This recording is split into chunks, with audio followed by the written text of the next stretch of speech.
Welcome to Salute Your Sports, Common Enchev with Drew Brackett and Tom Castleman. So, behind the scenes here, we've been going through some technical issues, trying to figure out the best way to do our podcast. So, for those that don't know us, we are the best of friends from college, and we had our own sports radio show in college for 2 hours. Every Saturday, 12 to 2, it was called Salute Your Sports, where the three of us just bantered sports. And this was while we were going to Mizzou, the top journalism school. Hence, Drew's wearing his Mizzou gear. So Yeah. well prepared. So that's how we started. And we had the idea of, let's reunite the show 7 years later, guys. The marvels of modern technology allowing us to do so across, two of us near Chicago, Illinois, and then Drew on the East Coast. So a whole nother time zone. So it's fantastic we're able to do this in this day and age. Yeah, it's good to see you guys. And, now common knows there's an Eastern time zone and people live in it. Yeah, so it's 2:42 here in Naperville, Illinois. Over in North Carolina, Drew, it's 3:42. So it is. So what a concept, right? Yeah, we're looking to do this Tuesdays or Wednesdays most weeks in the afternoon. Hopefully none of us have dentist appointments like Drew today. My dentist now, real quick, my dentist, I sat down and she said, "Oh, you're a Mizzou fan." I said, "Well, yeah." She's like, "Why?" I was like, "Well, I went there." She's like, "Oh, okay, that makes sense then." She's like, "Oh, I went to Kansas." I was like, "Oh. That's not good." Did you guys see graduated in 2013 when we did comp. Wow. How about that? Guys, that's pretty good. Did you see the Kansas-Mizzou basketball border war has been postponed because of COVID-19 to next year? Yes. But my dentist and I were talking about the games in 2012. Remember the last game at Allen Fieldhouse? Mizzou had a huge lead and blew it. Choked? Yes. Well, the last game at Mizzou Arena was epic, of course, and Mizzou won. Marcus Denman. Yes, Marcus Denman went crazy down the stretch. Yes. Drew, were you in for an extra rigorous cleaning knowing that you were a Mizzou fan? Did your dentist give like a little extra scrub, a little extra pick action on your cleanup? Well, thankfully, so it wasn't the hygienist, it was the dentist, the gal after, right? And she gave me 2 cavities, so I have to go back. So. So next Jayhawk round, fan. Yes. Next round, be prepared. And just so you know, Drew, after you get your cavity work, you can't talk well for a couple hours. Oh, well then we can't do the show then that day. Watch out. Well, it takes about 1 hour. It's not. It's not the rest of the day. Speaking of Mizzou, I just noticed this. Look at this. So for those that don't know, Drew is a sports radio producer, and I've been a TV sports reporter anchor, kind of in between jobs at the moment. But here's actually a picture of me talking about the Mizzou Tigers. I most recently worked at a CBS station in Columbia, Missouri area, and it says record night. This is the night that they played Chicago State, the worst defensive team in college, pro, or high school basketball history. Where are we looking here? Can you see it? Right here? Oh, I see you. I don't see the record breaking or whatever, but I do see Common back there. I think it says record night. So I see the HT. You know what? It might. Yeah. Well, if I duck, you see my brother and his fiance, so I'm trying to cover that up. Oh, of course you are. That's not surprising. But you bring up Chicago State. And a couple of years ago, I think in 2018, my roommate went to Tulane. And Tulane actually had a longer losing streak in basketball in conference play than Chicago State. Wow. And Chicago State that year won about 4 or 5 games out of what? Well, now I don't remember the exact year, but Mizzou scored like well over 100 points. I can't remember how many exactly against Chicago State. But the last time they had scored that many points was against Chicago State in the 90s. So wow. Chicago State has a clear history of not playing defense. That was in 2019. Yeah, so 91 to 33. Goodness. What was it? 91 to 33. What a game. Was that 2019? The end of 2019? Yeah, it was December 30th, 2019. So it was the 1920 season. Right. So I covered that game. I was there shooting it, and then later did the recap the next day You were on the air. leading scorer for the Missouri Tigers that night. It was Torrance Watson. He tied a Mizzou Arena record with 8 3-pointers. And in case you don't know, Torrance Watson is extremely streaky, and most of the time he's ice cold. And they claim him to be a 3-point shooter, but he shoots like 30%.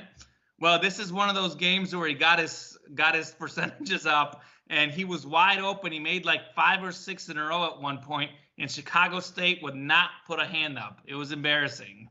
How about that? Well, Mizzou shot 51% from 3, made 16 of 31. So that'll work. Did he make 8? Well, he had 24 points, so I assume he made 8 threes. So of those 31 3-pointers, I'm pretty sure about 30 of them were wide open. So I might have made about 10, I think, most likely. Wow. And they forced 24 turnovers. So give kudos to the Missouri defense. Well, guys, I have a surprise for you before we get into our NFL chat. So since a lot of our viewers, listeners, etc., all over the world, I'm sure, because my family from Bulgaria will be listening to this weekly, I wanted to play a little clip that I thought encompassed our radio show. Can you guys guess which clip I'm going to play? Peyton Manning's butler. Wow. Well, as usual, Drew Brackett knows everything I will say. So here goes. Well,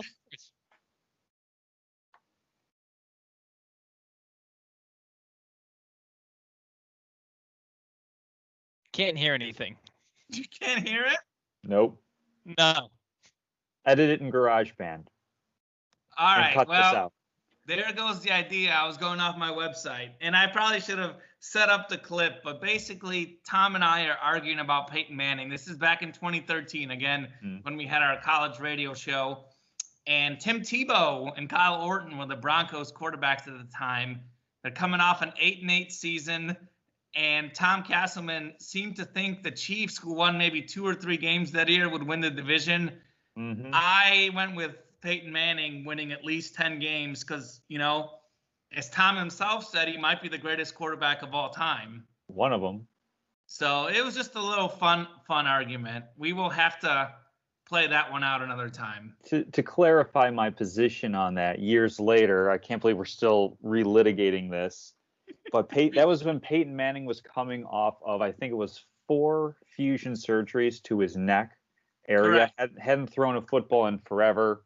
I simply thought that he didn't have it at the time, and ultimately had a short window in Denver, but certainly was a lot more successful than I'd imagined, especially coming off of, I can't even imagine how difficult that could have been for him to recover from all of that.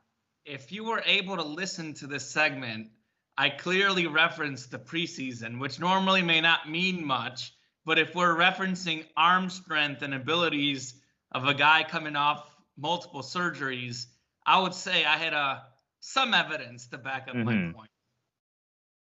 Not to mention that I don't feel that the Broncos would have, they would take somewhat of a risk, but I don't think they would have signed him if they hadn't worked him out, Fair enough, the Colts let him go, right? Mm-hmm. Well, they screwed just up. Let him go. And yeah. As far as, I don't know if you remember this, and I now can accurately say I was correct under unfortunate circumstances, but do you remember what I said about that deal, Drew? No chance. You probably said it was awful for the Colts to let go of Peyton Manning, because back then you were a Colts fan. I was a Peyton Manning fan. What I said, the Colts will never, ever win a Super Bowl with Andrew Luck as their starting quarterback, because as great as Andrew Luck was, he was not Peyton Manning, and they were going to downgrade. And Andrew Luck actually ended up being pretty good until he retired, but he was still an unknown. You had someone who was one of the all-time great players in the history of the league and was literally your whole franchise, and you just let him go. So I put a curse on the Colts saying they'll never win with Andrew Luck as their starter. Well, he also didn't have an offensive line throughout his career there. That's and you fair. have Frank Gore, who's 55 running the ball back there. I mean, Reggie Wayne, he had Dallas T.Y. Clark, Hilton. Marvin Harrison, Edgerrin James will do wonders for your offensive numbers and your ability to put up points. Right? Absolutely. But Reggie Wayne was there with Andrew Luck, and they had a few other players. My point is, Andrew Luck is not Peyton Manning. You don't let Not go of in his Peyton prime. Manning. He's the Colts. He was the Colts. They let him go. I said he would win a Super Bowl in Denver, and he did. Mm-hmm. So, anywho, let's go to 2020. This is the year we're in right now. That literally seems about 20 years ago with everything that's happened this year. Yes. But speaking to that, with the whole COVID stuff, we do have an NFL season this year. Did you guys think we would have it? I mean, some things are getting a little mixed around finally, but more or less things look okay right now. I mean, the NFL had the most time to prepare for this. They're also it's the most liked sport in the U.S., most watched sport in the U.S. So they have heavy financial incentive. They had a lot of time. So they better be having a season or else they're doing something wrong. Yeah, the financial numbers to the tune of $8 billion, I think it is, in overall revenue. To be perfectly honest, I didn't think there was going to be an NFL season, especially when we started getting to training camp and the NFL hadn't put out very many directives in terms of how to handle COVID, what protocols would be. I think that what they did was they adjusted the draft, which was a massive success. I absolutely thought that was a fantastic way that they handled that. But then they kind of sat on their hands and just waited for COVID to go away because, some people thought COVID might just go away, which it clearly didn't. So I can think that of they one, were. But I won't get into that We're right not. now. That's not that type of show. I'll only tangentially refer to it. But that's definitely something I thought was going to be a big stumbling block. Was they had so much time, and we'll talk about this later with college football as well. They had so much time, and they did so little with it. I didn't think they were going to pull it off. It still remains to be seen if they'll be able to pull off a full season. I think they'll be able to say with some degree of completion, like, yes, we've had a 2020 season. I don't know if everybody plays 16 games. We've already seen however many schedule changes. It's going to be tough to finish up if people don't get their act together on these respective teams and follow protocols a lot more closely. Right. I kind of agree with something both of you said, and also sort of disagree with something Drew said, although I guess he didn't really say it that way, but it's kind of what you were saying, Tom. I almost feel like the NFL, in a way, has been fortunate. I followed it pretty closely, and they really didn't do very much to prepare for the COVID, and the players were actually upset like a week before the meeting in camp, and they're like, we have no directive. We don't know anything about testing.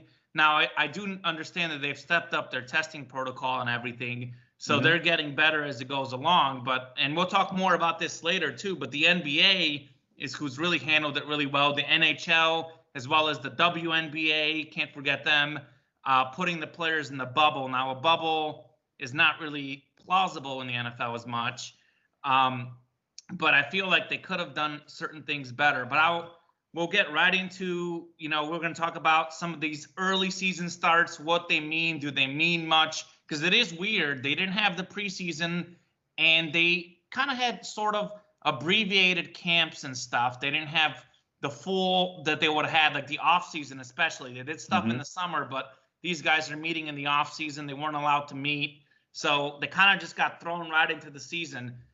So I was just going to do a little contender-pretender segment, and I'll actually start with the game tonight. So if people are listening to this later, the Bills and the Titans play tonight at 6 o'clock. Tuesday night football.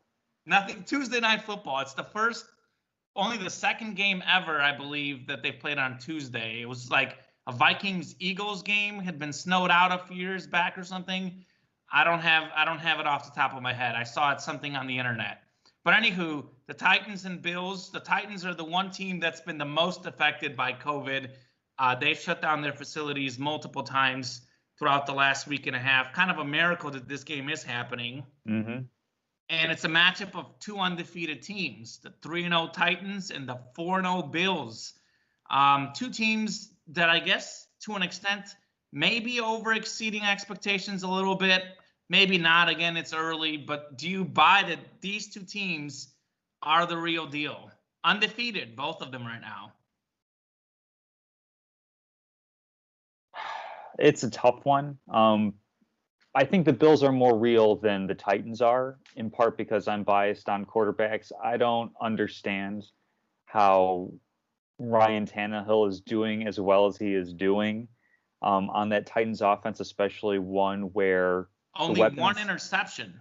Like I guess it's just that he's taking care of the ball and they're just playing well enough to win games. Good for them. I don't think that they're necessarily a full-on contender as far as a Super Bowl goes. They had a surprising run last year, which I don't think anybody saw coming. Right, they were in the AFC Championship game. That would be the counter. They beat the Patriots, actually. The last pass Tom Brady threw as a Patriot went for a pick six against the Titans. So something that I'm sure you take no pleasure in at all. They've been no pleasure. They've been receiving hate like this from Tom since last year. I mean, these guys were one of the 4 final teams in the NFL last year. Now, do I think they're a top 4 team in the NFL? Probably not. But do I think they're a contender? I think you could put them as a contender. No, I totally disagree with you. I'm going to interrupt you because, first of all, the Titans, they are at home. It's only about, they're only 3-point underdogs. I understand that because they're at home. But you look at the Titans, they don't have Adam Humphries, Corey Davis. They're both hurt. A.J. Brown, will he play? So Ryan Tannehill has got to find somebody to throw to. He has that tight end. Though. You know what he can do that's very simple? He also can hand it off to Derrick Henry. He can hand it off to Derrick Henry and let the big man feast. Yes, but you look at this Bills defense. I trust the Bills defense to try and contain Derrick Henry, hold him to 100 yards. But as I was saying, the Titans they've won all their games have been close. They've won them. Good for them. The Bills, they've also had close games. They've won them close. They've won them. But they beat the Rams by 3, the Raiders by 7. The Raiders just beat the Chiefs. So I have more faith in the Bills tonight to win this game. It will be a good one, though. I think tonight the Bills will win the game, but they will not cover the 3.5. Expect the Bills to win by 2 to 3 points. I would like to say that I think the Bills are the real deal. If I had to pick between these two, more likely to make the Super Bowl. First off, I'd pick neither because the Chiefs are going to repeat, but we'll get to that later. But between the two, I would say the Bills are more likely because of Josh Allen. We all know he's got a cannon of an arm. We all know he can run. But this year, he is taking his passing accuracy to another level. He's completing 71% of his passes this year. He has 12 touchdowns and 1 interception, looking at the notes here. So he is doing a bit of everything. And I think you look at the Chiefs, I mean, they're the top dog in the AFC. But right now, if we're looking at the AFC, the Bills are probably the second best team in the AFC. They've played that well right now. I think debatable, Lamar Jackson and the Ravens would have something to say about second best team. Well, here's the problem with Lamar Jackson and the Ravens. Lamar Jackson is a fantastic running quarterback. However, Lamar Jackson has never come back from double digits. If you're able to shut down Lamar Jackson's running game, you will beat the Ravens.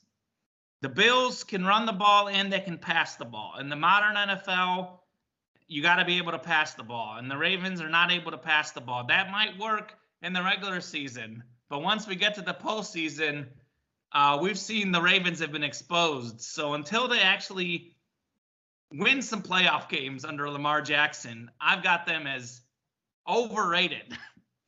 Hang on, I'm gonna check you a little bit on the whole Baltimore Ravens, overexposed. I'm looking up right now. I'm trying to figure out what their record has been over the past couple of years with Lamar Jackson at quarterback, because I'm pretty sure outside of Patrick Mahomes and the Chiefs, it's single-digit losses. This is a fantastic team that runs and passes the ball well. At the playoffs, though.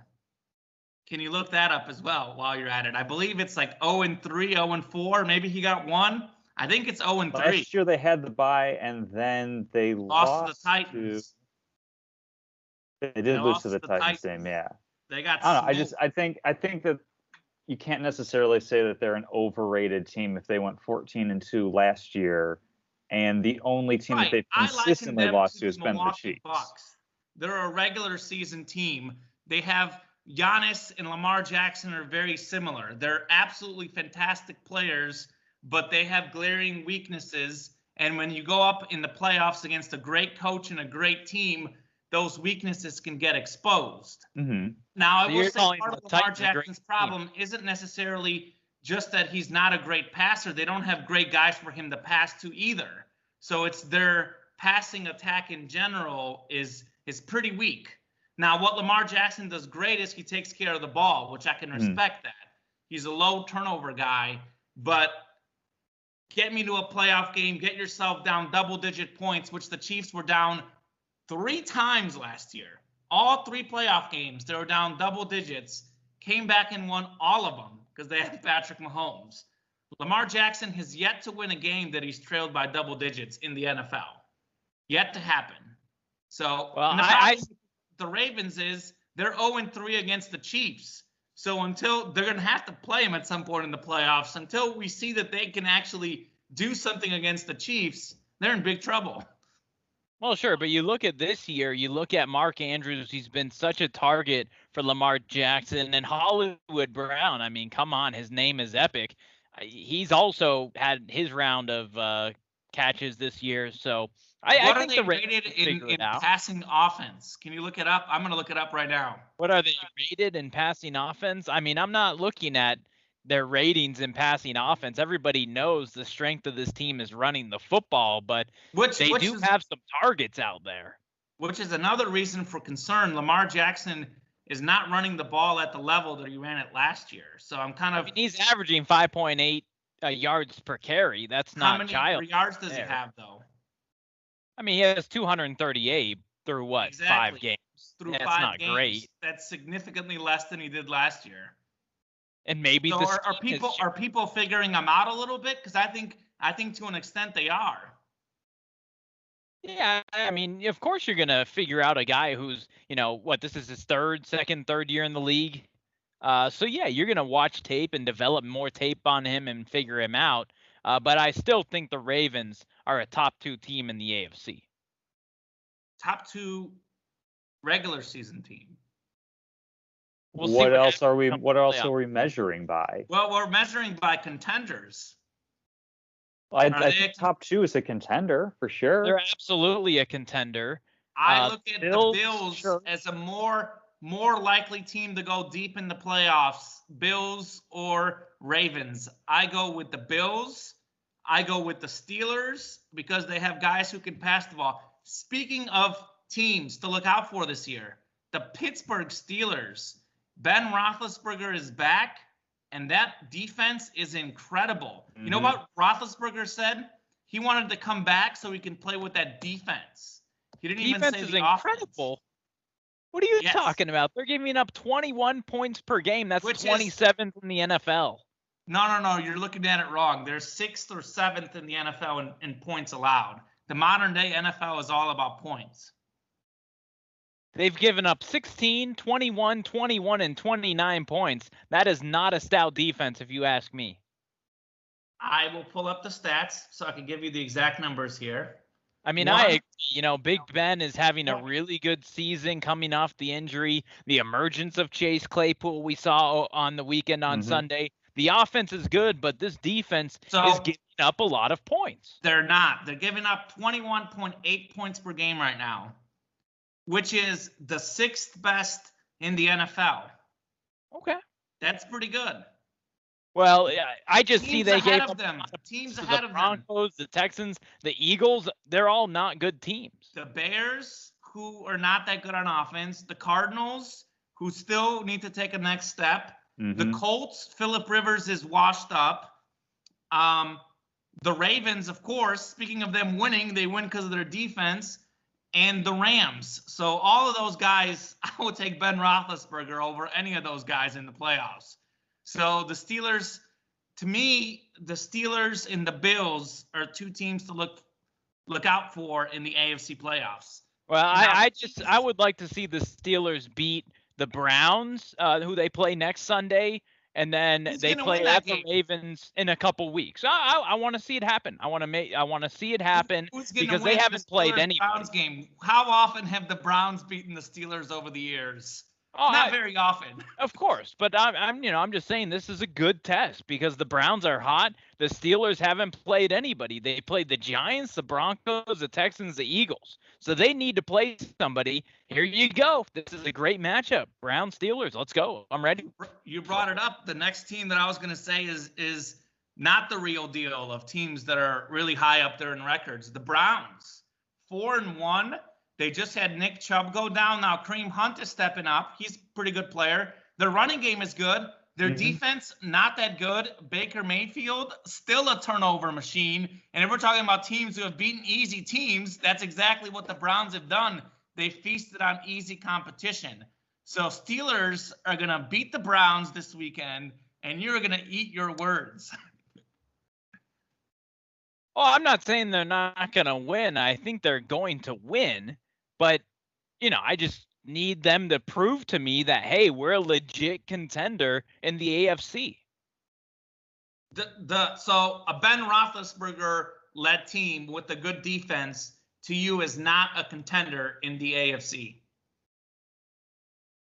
They are, but not. I want them to prove it to me come Sunday and beat down the Browns. I don't know about beat down, but they will beat the Browns. That I can guarantee. You can take it to the bank. All right. Well, we'll see what happens come Sunday. I won't guarantee that in any way, shape, or form. Well, let me ask you about a couple other teams. What do you think about? Let's see. What do you think about the Seahawks?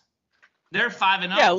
Let's definitely talk the NFC. I think the Seahawks are contenders, and right now they're probably the best team in the NFC and possibly the National Football League. You look at Russell Wilson just playing out of his mind right now. The defense is giving up points, but they are winning close games, and they've played some good teams. They played the Patriots. They played Cowboys who have talent, but they have the worst at defense Arizona. In the NFL, the Cowboys. They have at Arizona their next game, not this weekend, but next weekend. That should be a heck of a contest out there in Phoenix. And that'll go a long way to determining two contender-pretender things because the Cardinals are also playing pretty well. Kyler Murray is having a season, I would say it's akin to what Lamar Jackson did last year. Kyler there are some Murray questions. Is better than Lamar Jackson, though, because he can pass the ball better. Well, but I'm saying they're having a similar arc in terms of their rookie year. They showed some flash. It was year 2 where they showed some real consistency. So it'll be really interesting to see. I think that one's going to be a shootout because neither the Cardinals nor the Seahawks are known for stout defenses this year. It'll be really exciting to see two great quarterbacks. Also, older veteran quarterback in Russ Wilson, who I think is 30, 31, something like that. And then Kyler Murray with some fantastic weapons for the Cardinals as well. They're both shorter quarterbacks who run. And it's interesting because Russell Wilson kind of came in as a dual threat, and now he's developed into pretty much strictly a passer. He runs when he needs to, but he's not really a running quarterback anymore per se. I will say this about the Seahawks. First off, Russell Wilson is the man right now. And we'll do MVP predictions in a little bit, which I'm going to have major surprises for you there, by the way. Because I think you guys know whose train I'm on, but I'm going to surprise you. But Russell Wilson right now has been playing out of his mind, but he is almost single-handedly carrying the Seahawks along with Metcalf and the rest of his receivers who are very talented. Do you guys care to guess where the Seahawks rank in yards per game allowed? Because actually their defense, as bad as it is, has bent and not broken completely. But in yards allowed, guess where the Seahawks are ranked in the NFL? I mean, I'd just have to say they're in the bottom 20 would be my guess. Drew? I have no idea. I wouldn't say bottom 20. Well, I would say the 10 worst. Yeah, I could agree with that. They are the worst in the National Football League in terms of yards allowed. Now, we know the Cowboys are the worst in terms of points, but in terms of yards allowed, the Seahawks are the worst. And I will surprise you a little bit, maybe not surprise, but you guys know I'm from Chicago and I'm a Bears fan.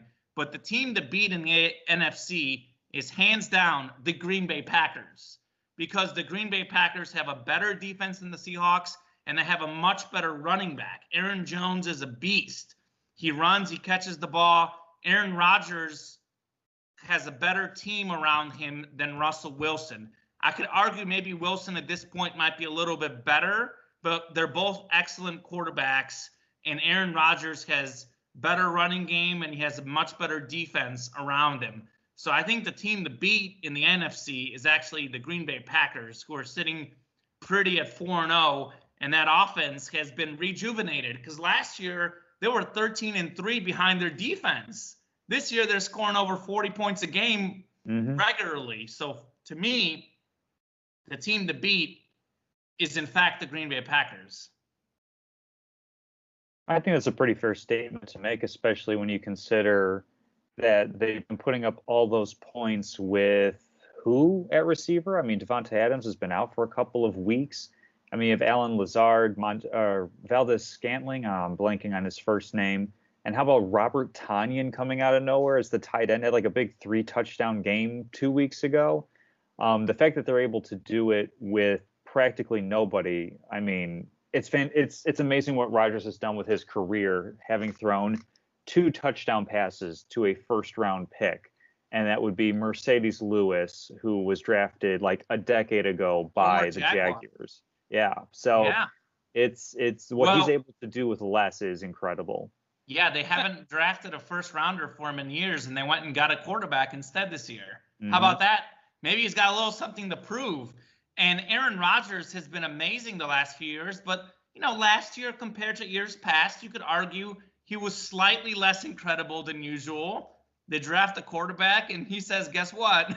I'm still the man in the NFL. And I think it's also year 2 in Matt LaFleur's system, though. Like, it takes a little bit of time to get used to an offense. So I think it's more that than, like, if he can't show up with the motivation to perform well just because he's the starting quarterback of the Green Bay Packers. Like, if he needs a rookie to like push him, I think that's selling his competitiveness short a little bit. I agree, but at the same time, though, certainly year 2 does help. But I think it gives you just that little extra chip on your shoulder, just a little bit. But I think Aaron Jones, is very, very good for Aaron Rodgers, and he's someone who you don't think as a traditional pass catcher, but his running makes it easier for the other guys, and he can catch the ball. So it just makes everything easier when you've got an absolute star, because he's got the most touchdowns in the NFL the last 2 years. Yeah, I thought there's going to be some regression to the mean for Aaron Jones, because he's had, 16 touchdowns, give or take, last year.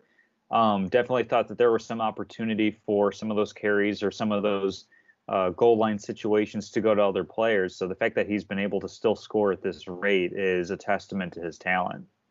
I got obviously here you have to praise Aaron Rodgers as you guys have been, but don't forget about Aaron Jones. I mean, this guy's second on the team. Oh, I know, but it took you a while to bring him up. It's like, this guy is fantastic. Oh, you're bringing up Alan Lazard and knucklehead tight end Tonyan, whatever his name is. I mean, geez, bring up Aaron Jones, the guy has really been leading this team behind Aaron Rodgers. I got a couple of teams real quickly, and then I don't know if you guys want to do, since this is our first show we're doing literally in 7.5 years, we were going to predict who we think is going to win it all this year, and obviously we've got a little bit of a look. Do you want to do that first or the MVP? And I have one thing before we do that. Let's finish up with team and then we'll go individual players. How's that sound? That sounds good. So I'm going to ask you about 2 more teams, kind of a little more condensed chat on these 2 teams that have started off. One has started off really well, the Bears. The other, just the team in general, what we think about them. So the Bears are 4-1. Are the Bears the real deal? No. No, I think we'll agree. No, I mean, they've come back 3 times from down double digits. The Bears, not known for their offense, have made 3 double-digit comebacks. They're still not. Granted, against, not the best competition. They've played two good teams, the Colts and the Bucks, and the Bucks were injured and they lost against the Colts. They beat the Lions, the Falcons, who can't win a game. And who else did they beat? They beat someone else bad. Giants. The Giants, who are the worst. Well, I don't know who's the worst. The Giants or the Jets are the worst. Hard to say. Ooh, Probably the Giants. They're all bad. So the Bears are not the real deal. They've been a little fortunate to win all these close games. Well, hey, they have they are at the Rams and then home against the Saints in a few weeks. Those will be two important games for the Bears. Yeah, did you see the game last night? I stayed up watching it. I know, Drew, you went to bed, but my goodness, did the Chargers throw away another game or what? That was insane. They missed an extra point. They missed a field goal as time expired. They're up 20-3 in this game, and the Saints win it in overtime. It was pretty crazy. But you got to love Justin Herbert, the rookie out of Oregon. My goodness, he is good. He has an arm. And it just seems like every time he drops back, somebody's open deep downfield, and he connects with them almost every time. So I don't know if you blame the Saints defense there or if the receivers are just getting open, and he's just putting it right in their hands. He's playing like, and I will emphasize the mini part here. Emphasize the mini. But he kind of reminds me a little bit of Mr. Mahomes. He's playing like a mini Mahomes, running around, throwing the ball down the field. Been very impressed with him. Two other teams, though, then. So since we brought him up, the Saints are 3-2, barely. Should be 2-3. Drew Brees had like one pass, like worth 20 yards or more yesterday. Are the Saints and Drew Brees a little bit washed up, or, getting Michael Thomas back if he's not starting fights? Is that going to help him? Or, what's going on in New Orleans right now? I mean, when you have Alvin Kamara at running back, who can play running back and wide receiver and basically do anything without being touched, you have a shot. Drew Brees can just dump pass to Kamara all game. And that's what he did last night. Well, yeah, and they'll win games. So Brees can't throw downfield. I think we all kind of know and accept that, but I think he knows and accepts that as well. I think when it comes to playoff time, like you said earlier, teams will be able to scheme a lot more specifically to your weaknesses. I think the Saints will be fine in the regular season. I mean, we have 7 teams making the playoffs as opposed to 6 in previous years. So I think they'll definitely get in. And once you're in the playoffs, I mean, anything can happen. Anybody can pull a hammy or get a pass interference call or a pass interference non-call that can change the fate of the season. And have to sit.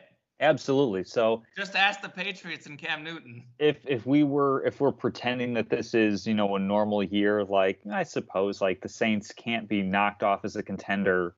They can't be knocked off that list until they actually play poorly enough to deserve that. But it certainly seems like I think they're going to be coming up short of those expectations this year. The Saints, for as talented of a roster as they have, in recent years, they've had limited playoff success. I mean, a couple years ago, we saw them really not have luck against the Rams, but the year before that, they lost to the Vikings. Last year, they lost early again, I think, to the Vikings also. So they haven't really done very much with that roster in the playoffs. And maybe it is part of that. I mean, minus the Rams year where they probably should have made the Super Bowl, but I think they definitely should have. 2 first-round exits in the last 3 years, I believe. Well, I mean, like 2 years ago with the Rams, that was a blatant pass interference call that the referees just decided to not call. I mean, the Rams player himself said after the game, I was trying to get pass interference to prevent the touchdown. You live to play another down, and they got away with it. And then the year before, you earn everything that you get, but they were one Minnesota Miracle away from winning that game against the Vikings. He was on my fantasy team that year. He was very good for me. Yeah, so I think, like, yes, they've come up short in the playoffs, but I don't think they've come up so egregiously short that it's fair to say that, recent success hasn't been there for them. I think they're 2 crucial plays away.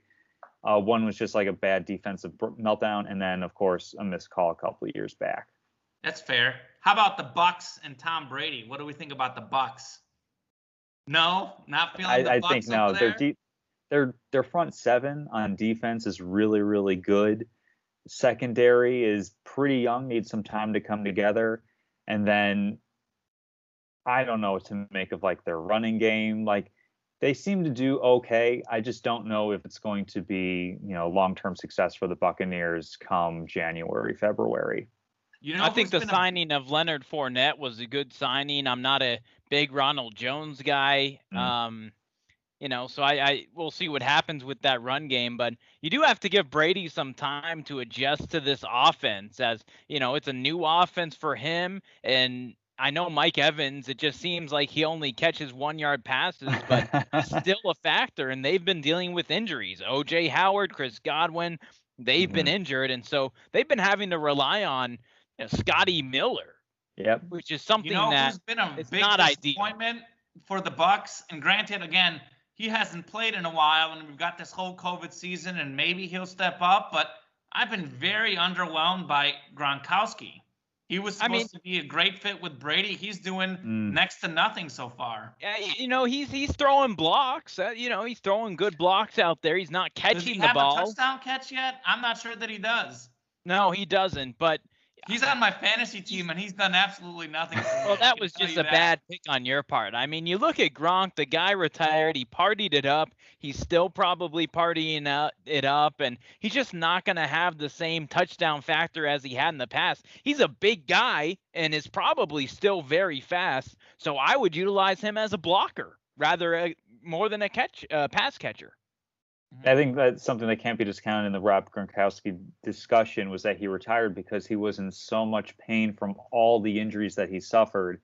And then he came back on relatively short notice to be, a Tampa Bay Buccaneer once Brady went from New England to Tampa. And I don't think it can be discounted how difficult it is to put on that weight to get back up to an NFL playing weight and to be able to do it with athleticism, with just being used to carrying that around as he's running. So I think he's still kind of working through that. That's fair. I just think that he doesn't have, between injuries, age, and taking a year off, we're not going to see the Rob Gronkowski that we saw in New England. Yeah, no, I think that's done. I think we're looking kind of like an Antonio Gates type of situation where it's like within 20 yards to the goal line, he can be a weapon. Over the middle of the field, he'll catch a pass, but I think for him to be a difference maker, I think that's way too much to ask of him right now. Okay, that's fair. I'm thinking off the top of my head, again, different situations, younger ages, but I think we saw Adrian Peterson come back from a major injury and dominate, 6 years ago. Peyton Manning, we saw Michael Jordan come back to the Bulls his first season. After that, he won the ring. So maybe Gronk isn't quite in that category, but that's a rare area you're talking about. You're talking about all-time greats. Yeah, but I think you look at Gronkowski, you can make a case for him being the most talented tight end ever, except for maybe now I think Travis Kelce is even better than him, to be honest. But I think if we're talking about the all-time great tight ends in the National Football League, he's certainly up there. Mm-hmm. I mean, you could then there's the argument where you could say, well, Gronk is 6'6", 265. He's fast and can catch. Just throw it up for the guy. Well, yeah, of course. Of course he's going to be good. It doesn't mean he's, the best tight end ever. Well, that's why Kelce is better, because Travis Kelce is a better route runner. Yeah. So I think Travis Kelce is the best tight end in the history of the league. I think he's Tony Gonzalez, but better because he's more athletic. He's literally unguardable. Like I saw him in person. Gronk is very, very athletic. I covered the Chiefs-Texans game when the Chiefs came back from down 24-0, and literally they could not stop Travis Kelce. Anytime Mahomes threw to him, it was guaranteed completion. The only time I think he dropped one, and it was like, oh my God, what happened? Okay. Well, we've had our teams. What do we got? Super Bowl predictions. You want to do who comes out of the NFC first? Yeah, I mean, just give me the Seahawks right now. Yeah, of course. Take the chalk. Give me the chalk. Tom? Seahawks defense worries me long term. See, I'm just like looking at the standings here. Maybe I should take somebody out of the NFC East. That seems like that could be a really interesting pick going to the Super Bowl. I think it comes down to probably the two best quarterbacks in the NFC right now, Aaron Rodgers and Russell Wilson. We've already spent a good bit of time talking about them and those two teams. I think they're probably the best bets, or perhaps the safest bets to come out at the end of the season. So which one is it? Give me one. I'll go with the better story. I think I'll say the Seattle Seahawks. So both of you are picking the Seattle Seahawks. Yeah, and you're picking the Packers. We know. I will be picking the Green Bay Packers. Drew always knows. It's funny. We didn't even talk about this before. I just know who you're going to pick. The simple fact that the Seahawks have no running game. They have Chris Carson would like a word with you. The last defense in the NFL in yards per game allowed. The Packers have a better defense, and they've got a better running back in Aaron Jones. They can do more. I feel that the Seahawks, to an extent, will be exposed in the playoffs. Actually, they were even exposed a little bit by the Vikings, Sunday Night Football. Mm-hmm. Wilson had under 200 yards passing up until that last drive. I think that when a good team plays them, I think they will be able to slow down the offense a little bit. I think when we look at Seattle, when they were in the Super Bowl, that's when they relied on a defense and a running game. Ironically, now they're an all-out passing team, and their defense and running game are terrible. So they've really shifted a lot. To me, I think it is the Green Bay Packers. I think last year, they were a game away from the Super Bowl last year. They were a very good team, and everyone kind of counted them out. And going into the preseason, a lot of people said, the Packers aren't going to be that good this year, blah, blah, blah. And here they are, 4-0. I think they're leading the league in scoring, or they were recently. And they've got a solid defense. They've got Aaron Rodgers and Aaron Jones. I've got the Packers making it all the way. I will say I think the biggest deciding factor in both AFC and NFC is who gets the single first-round bye. Because if it's the Packers or the Seahawks, I think for the top two spots, I think whoever gets that is going to have a decided advantage because they get a week to rest up, and they have, as importantly, a week where they can't be eliminated. So I think that's something that'll be really important when we get down to that portion of the NFL season for sure. Yeah, that's a big thing we haven't talked about this year. There's 7 playoff teams, and there's only one bye. So that's a huge deal. I will say this, though, on the flip side to that, and we don't know how things will change. Things may change by the time the playoffs happen. But as of right now, in these NFL stadiums, we have no fans or limited fans. So does home field matter as much? I would say home field matters a little bit less than usual. Yeah, it's less than usual, Common, but we're still seeing false starts and things of that nature. And, quite frankly, if you're an NFL player, you have to get on a plane. You have to get out of your comfort zone a little bit, disrupting your routine that you're used to every day and traveling to a different state, different place to play football. So that's part of it too. But I think that's the biggest part of it. If there were fans, there would be a significant home field advantage. But I still think there is a bit of it home field advantage. Not as much as recently, though, as past years. I think to an extent that's accurate, but I think I agree with the travel, but I do think NFL players on average are less affected by that. Say an MLB or an NBA guy who are doing it every few days and they're playing multiple games. I think these NFL guys are making one flight. They're not making as many flights. So I do think the home field doesn't matter as much. I think it goes without saying you would prefer to take the bye. I do agree with what Tom is saying, but I'm saying in theory, maybe that doesn't matter as much as it normally would. And again, I think a lot of times if you're the great team, you can go out there and get it done. The Chiefs last year actually played better on the road than at home, ironically, and they just lost at home. So there it goes. Of course, they had to play at home in the playoffs because The Dolphins helped them out the last week against the Patriots. But last year, Kansas City, people know Arrowhead as, the Mecca, great. And I've been there. I've covered a few games. Arrowhead is special. But some athletes can kind of perform in different situations. And I think the truly great teams and truly great athletes, the home field doesn't hurt them as much, especially if they're going to have less fans. Now, why don't we go straight? We're talking about the Chiefs. Are they going to make it back to the Super Bowl in the AFC? And if not, who will make it? I'm going to mute real quick. Well, then I'll take over. Well, you mentioned the Chiefs. You mentioned the Chiefs in the AFC, and I agree. They're probably going to be the ones representing the AFC in the Super Bowl because they're the defending Super Bowl champs. Why not? Take the chalk.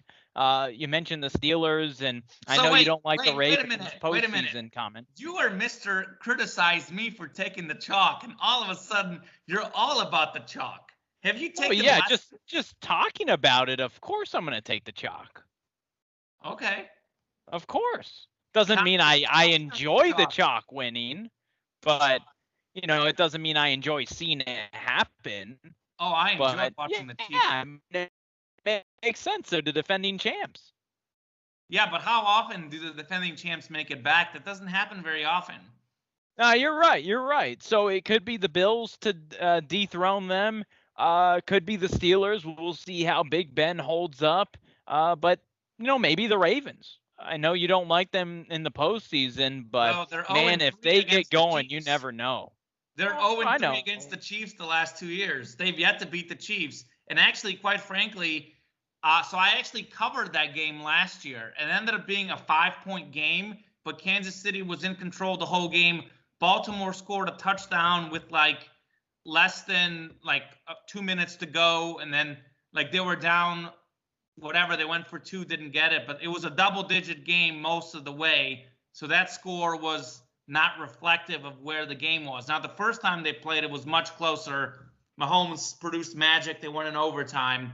But the last 2 times they played, last year in the regular season and then this year in the regular season, the Chiefs have essentially won by double digits both times. So the Ravens they're not close. They're so far behind. And some of it is matchups. Actually, the Chargers, for example, have played the Chiefs tough over the years. I mean, the Chiefs beat the Chargers by 3 this year. So a couple years ago, the Chargers beat the Chiefs at Arrowhead. I mean, the Chiefs are the Ravens' kryptonite, right? Exactly. That's exactly what it is. For me, it's hard to consider the Ravens a Super Bowl contender because I just don't see how they can beat the Chiefs. Well, that's assuming that they face the Chiefs. I mean, you're just talking about, how the Chargers have played them closely, how they lost to the Raiders this past week. Something that I texted to my brother-in-law the first night of the season, it was the Texans and Chiefs game. And the way that the Chiefs played, I said, are we looking right now at a team that can go 19-0? That is how good that they looked. Yeah, and absolutely. They've had a couple moments, they've had a couple games this season where they look like they can be had. And especially if you look at, he's still an amazing quarterback, of course, but Patrick Mahomes has more issues when he's dealing with a good zone defense, with good zone coverage, because they learned not to blitz him. The NFL finally learned not to blitz him. Right. When they blitz him, he demolishes them. So I think you can still consider the Ravens a contender because, number one, they might not face the Chiefs. When it comes down to playoff matchups, if the Chiefs get had earlier, that might not even come to pass. And it'll be interesting to see if the Ravens coaching staff, being 3-0 against Patrick Mahomes and the Chiefs, actually kind of devises a game plan. I flipped that around. If they actually devise a better game plan, because I think where Lamar Jackson struggles is when you make him purely a pocket passer. If they can commit to running the ball more and having that multifaceted running attack when they're down, I think the Ravens can be really, really dangerous if they just stick with that longer. That said, I'm going to side with Drew and probably you, Common, where I don't see a team in the AFC that I can definitely say knocks the Chiefs off. So as the reigning champions, I'm going to stick with them until proven otherwise. The only team that can beat the Kansas City Chiefs is the the Oakland Kansas City Raiders, or Chiefs. the Las Vegas Raiders. No, it's as well as the Raiders played in that game, the Chiefs had 10 penalties for 94 yards. I don't know if you got a chance to watch that entire game, because I did. And in the first quarter of that game, Mahomes threw a 70-yard touchdown to Hill that was called back because of an offensive penalty. And I think the Chiefs are going to clean that up. I think they're going to clean up the penalties. As good as the zone defense was for the Raiders, a lot of it was the penalties. Penalties are drive stallers. They kill you. And I think as long as the Chiefs aren't committing penalties, they'll be fine. I think their defense, their secondary, yes, it was a little bit of a concern, but their defense has played so good this year. It was 3 or 4 big plays that made the difference for the Raiders. So I think they'll be able to clean that up to an extent as well, because their defense was a top 5 defense in the NFL prior to this last week in points allowed. And I still think they're like 8th in points allowed, even with this last week, 7th or 8th. So I think they're going to clean it up. I think Edwards-Helaire at running back is actually an improvement to what they had last year with Damian Williams. I think they've won in the playoffs. I think 2 years ago, the Chiefs were the best team in the NFL. They went up against the Patriots. They had yet to win in the playoffs. They've won 3 times with double-digit deficits in the playoffs. The Chiefs are simply the team I trust the most. They're the most talented team in the NFL. They have the greatest quarterback in the history of the league leading them, with a brilliant coach in Andy Reid, who knows how to call a game. I mean, these trick plays, these gadgets, they're something else. I think the Chiefs are not only going to make the Super Bowl, but they will repeat. And I will go ahead and say it right now on the air. Mark this down, October 13th, 3:38 p.m., that Patrick Mahomes will end up with 7 championship rings by the time he retires. Because you look at Kelsey, you look at Hill, you look at Hardman, you look at Robinson, you look at Helaire, all these guys are in their 20s. And Andy Reid himself has said he has no plans to retire. And why should he when he has that wealth of talent? The Chiefs are going to be a dynasty in this National Football League. Yes, in a one-game scenario, you can lose. Mm-hmm. But if I'm a betting man, I would not be betting against the Chiefs. You told me right now, take the Chiefs or the field. I'm taking the Chiefs. So it sounds like we have common Super Bowl winning pick. Drew, between Seattle and Kansas City, who do you see coming out in that matchup? Oh, give me Seattle. I mean, you have to go with the team that didn't win the previous year, right? I mean, you got to mix it up a little bit. And, I just want to also just go against common, because I would pick the field in that scenario. Would you pick the field or the Chiefs, Tom? I would pick, especially this year with all the uncertainty, I would take the field. Okay. Winning in the NFL is incredibly hard. So to say like one team is absolutely so much better than everybody else. Let me flip it this way. Since you're talking about these unforeseen circumstances, which is possible. Well, we don't know what they are. Well, okay, even just in terms of like a regular football season. Right now, if I told you Mahomes and company will stay healthy, I mean, there's going to be a small injury here, but relatively healthy with no injuries, would you take the Chiefs or the field? I would still take the field, because even in like the context of like a normal season where injuries are going to be a part of it, I mean, you're still going to have off games. To say like that the Chiefs are so much better that they can't have a game where they have more penalties than they ought to, that they can't have a game where they might be slightly outcoached or just have some ball bounce a weird way where somebody tips it and it's an interception one way or the other. I think it's really hard to clearly say, especially at week 6, or technically we're still in week 5 because we got Tuesday Night Football. To say that the Chiefs are so much better that the entire field is an inappropriate pick. I think it's too early for that. We'll just have to wait and see. I'll go in the middle there. I would say they're definitely better than the field by a decent amount. I don't know if I'd go as far as so much better. I mean, I'm not telling you to bet your life savings on the Chiefs over the field. It could go either way, but for argument's sake, I like the Chiefs. And one thing that you brought up was home field advantage. I think they already have the tiebreaker against the Ravens. They're going to play the Bills next week. They're going to beat the That'll be a Bills because great I think game. the Chiefs are not going to lose 2 games in a row. It's just not going to happen. So I think, obviously Patriots have a few more losses, but they've already beat the Patriots head to head. I think they're going to have, as good as much as I like Tennessee and Pittsburgh, especially considering that Pittsburgh and Baltimore are going to have to play each other twice this year. And then you have the Browns who are also doing good. I think the Chiefs are going to be the 1 seed. And if they're the 1 seed, good luck. And they actually will have a home field advantage with fans in the stands. That's another big thing. Is different states are going to have different rules. Different municipalities will have different rules on who can be there. Seattle, Washington probably doesn't have fans at all this year. Green Bay, Wisconsin likely will have fans at some point. So that's another big reason to look at home field advantage and who has the higher seed going into that. Kansas City does have fans, for the record. Mm-hmm. And we saw that. We're going to transition. We saw that in the college game. Wait, hold on. Before we transition. Oh, it was a perfect transition, too. It was. MVP. Oh, we'll keep it short. Russell. Right, for me, MVP is going to be Russ Wilson. He has the clutch moments, the story, and the stats. He's going to be my MVP pick. Okay. Drew? Yeah, Russell Wilson. Go with the chalk.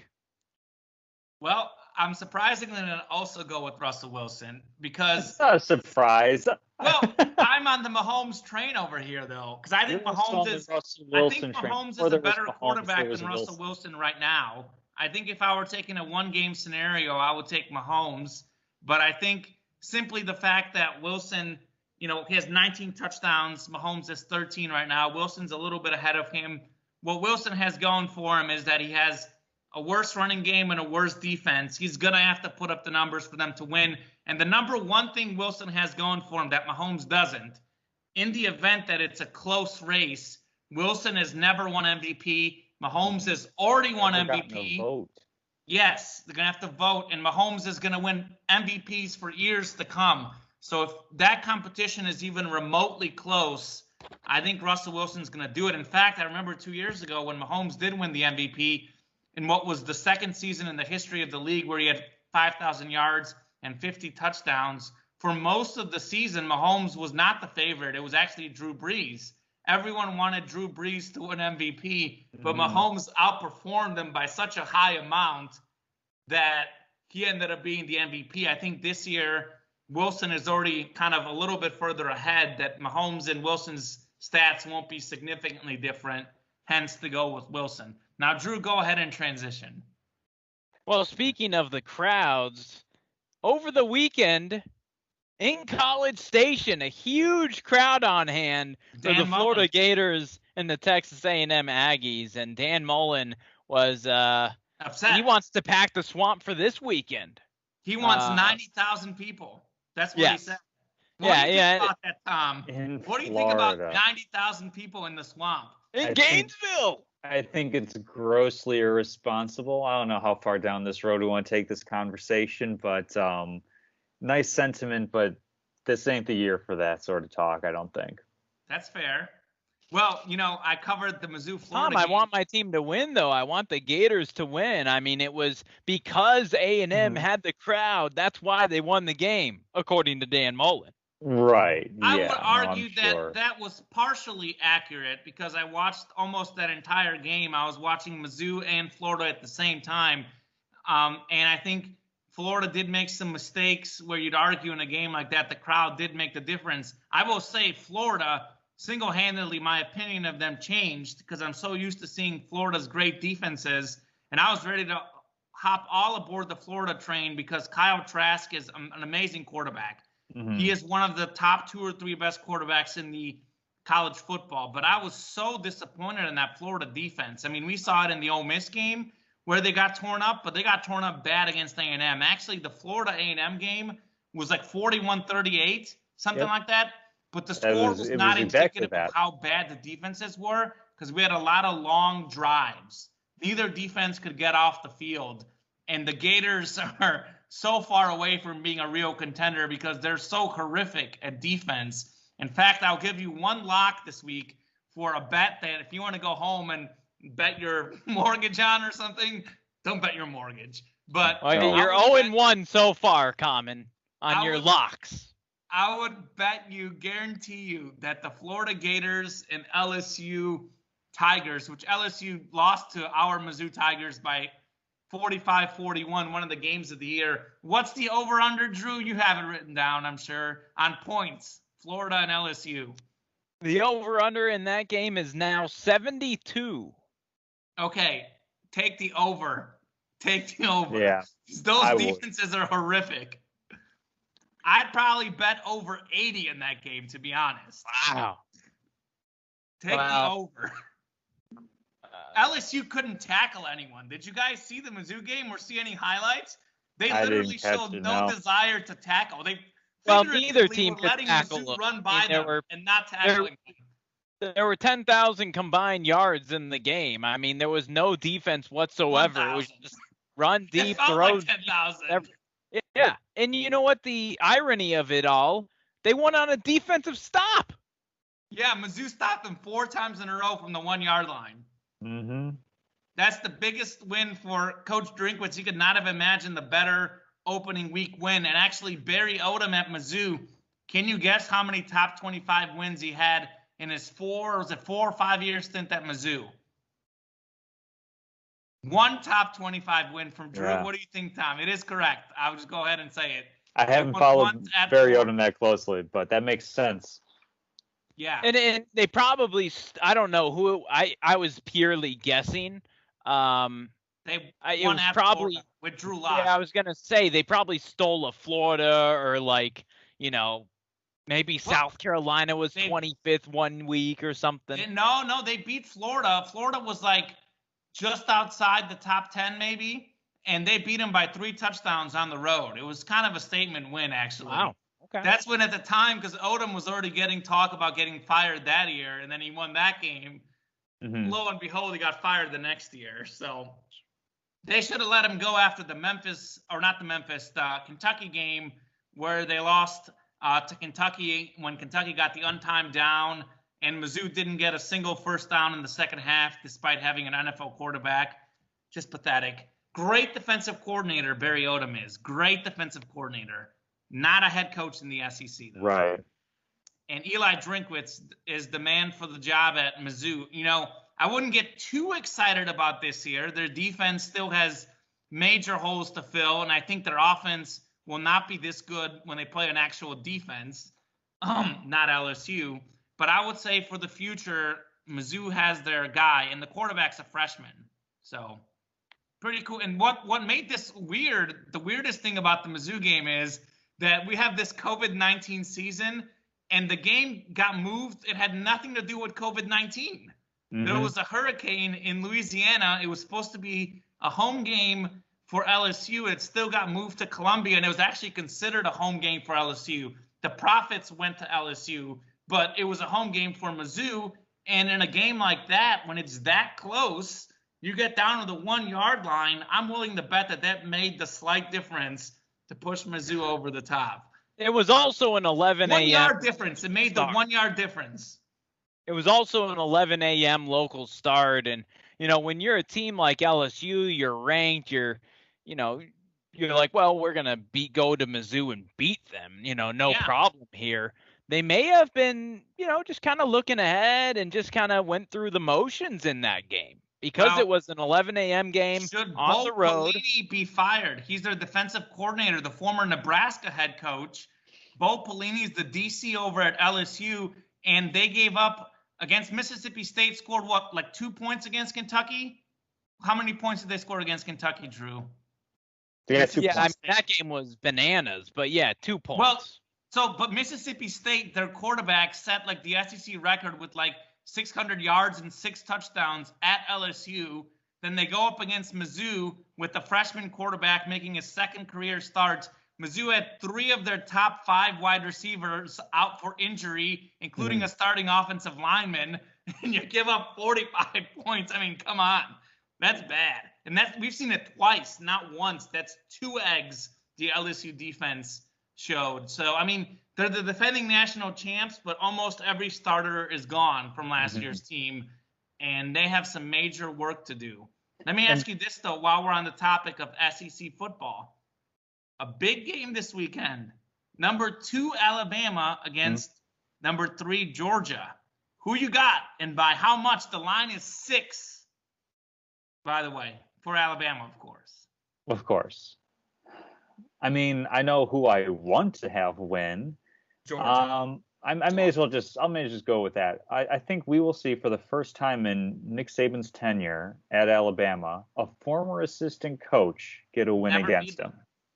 So far Nick Saban is 20-0 against his assistant coaches, which I actually don't think that says a whole lot because he's has 20-0 against a lot of people. Yeah, he has an 87% winning percentage in his time at Alabama. If you take out the 20 wins that he has against his former assistants, he has an 85% winning percentage against everybody else. So that just goes to say he's a great coach who has a great team in a great area at a great program for recruiting. But give me the Bulldogs in this one. Why not? All right. Well, we've got a heavyweight matchup at Bryant-Denny in Tuscaloosa. And Tom, you brought up Georgia. They had tough starts to games, but the defenses have really shown up in the second half for the Bulldogs, giving up just 12 points per game overall this season. Bama, on the other hand, giving up 30 points per game. Miss. 48. Huh? Was it 48 that they gave up against Ole Miss, Alabama? I was talking about Georgia. No, I know, but you were talking about Georgia's defense doing that transition. Well, yeah, let me finish. Yeah, Bama's giving up 30 points per game on defense. But good luck to the Bulldogs stopping Najee Harris and Jalen Waddle, also Devonta Smith. The Tide offense, 51 points per game this season. That's first in the country. Georgia, though, 36 points per game. That's 23rd in the country. So it's a heavyweight battle. I think it's going to be a close one. It can go either way. Probably the Tide end up winning, though, because it's in Tuscaloosa. Quick point. On that 51 points per game, Mizzou did hold Bama to just 38. That's right. Yeah, Mizzou looks good, by the way. They lost to Alabama and Tennessee. Harris for Alabama is a difference maker at running back. 206 rushing yards and 5 touchdowns. I will say this, since Lane Kiffin is such a recent assistant to Nick Saban, perhaps he had a little bit of an idea into Alabama's defense, maybe. I'd like to think that that's possible why Ole Miss scored so much. Ole Miss, over the years, does play Alabama tough. They've beat them several times, and they've also played them close several times. So I would not read too much into that defensive performance by Alabama. Is it worrisome? Maybe a little bit, but I would argue that it's going to help Alabama long term. You give up 48 points and you still win. Nick Saban has a lot of work and a lot of things he can tell his guys to improve on. Mm-hmm. So I expect the Alabama defense to wake up. They've got a very balanced attack. They've got Harris, who's got 10 touchdowns already in 3 games.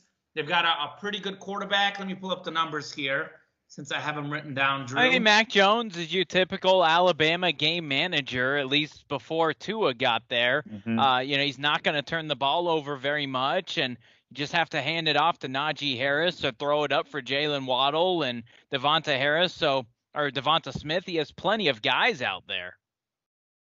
He's like number 2 in the nation or number 1. I just retweeted something in passer rating. I would say Jones has shown the ability to throw the deep ball. If you've watched Alabama football, I would say labeling him as a game manager is not fair. I think he's better than a game manager. Is Harris their star at running back? Yes. But I think they've got a dual threat attack, and that's one of the crazy things. We talked about how we started this radio show 7 years ago, or finished it 7 years ago. We started about 10 years ago. The transformation of the SEC is really something. Now, they still play good defense, but the level of defensive play has gone down, and the level of offensive play has increased dramatically. The SEC now all of a sudden tends to have a lot of really good quarterbacks, and Jones is pretty good. So when we see these shootouts in the SEC, we didn't used to see these. I mean, we have Mizzou 45-41 over LSU, Alabama 63-48 over Ole Miss. I mean, even like Arkansas, Auburn was like 30-28 or whatever, which Arkansas got screwed. I don't know if you guys saw that game. That was bad by the officials. It was a bad call. Yeah, absolutely. But So the you're SEC talking about the offense, though. But Common, remember, this is COVID. Like, teams didn't tackle in camp very much. No, So I know. I think that makes a huge difference when you're not practicing tackling. And That's we've what seen Ed it in all Orgeron the said games. that basically, and so did Dan Mullen said that as well. And I could be a coach. I will say to this point though, I think we've seen the last few years the points, having covered the SEC the last few years. There's a lot more scoring in the conference as a whole. I think this year it's jacked up even more for many of those things that you said, but I think the SEC has transformed a little bit. I would say it's definitely, we're seeing a lot more really good quarterbacks come to the SEC. It used to be run the ball and play defense. Now we've got, first round draft picks coming to the SEC. And it's cool to see because I love points. So I'm a fan of it. Yeah, and there's a lot of talent. Absolutely. You mentioned the NFL caliber quarterbacks. Yeah, there's a lot of talent, which is great. But, I wouldn't go I wouldn't base it off of this year. That's fair. But again, the points in general have been higher the last few years. Maybe not as much as now, yeah. But I think you take the SEC scoring last year compared to 2013, as Tom would say, I don't have the stats in front of me, but I can guarantee you that there was a lot more scoring. Speaking to that, though, the SEC is always a favorite to make the college football playoff. And, Alabama, Georgia every year, LSU last year obviously won the national championship. And what was arguably the greatest season in college history, you could argue. That's how dominant they were. Mm-hmm. How many teams make the college playoff out of the SEC, and what 4 teams make it? 1 through 4, rank them right now. Again, this is our first show. We're going to put you guys on the spot, but rank your college football teams. We haven't seen Ohio State play. We haven't seen any of the Big 10 and Big 12, so there's a lot of asterisks connected to this. But we're going to have fun, and we're going to go ahead and pick them. Well, I think it is. Sorry, Tom. It is tough because you haven't seen Ohio State, Wisconsin, Penn State play. I would like to see those teams play before we dive into it. But since it was on the rundown, I'll dive into it for you. Clemson. I didn't throw this out of nowhere. No. Clemson will likely get the 1 seed. Maybe probably Bama, the 2 seed, maybe Ohio State or a Big 10 team, that 3 seed, maybe even Notre Dame. And then not the 4 Dame. And then the 4 seed, likely a Georgia or somebody out of the SEC of that. Well, I guess Georgia. It would be my 4. Have you studied the schedule closely? Let me ask you, like me. No, I have not. Do you know who Notre Dame plays this year? If I had to guess, they probably have to play Clemson. Yes, correct. So take them off the Final 4 pick. Take them off right now.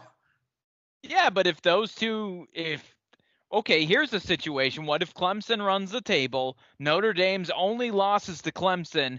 Alabama runs the table. Georgia's only losses to Alabama. Who gets in?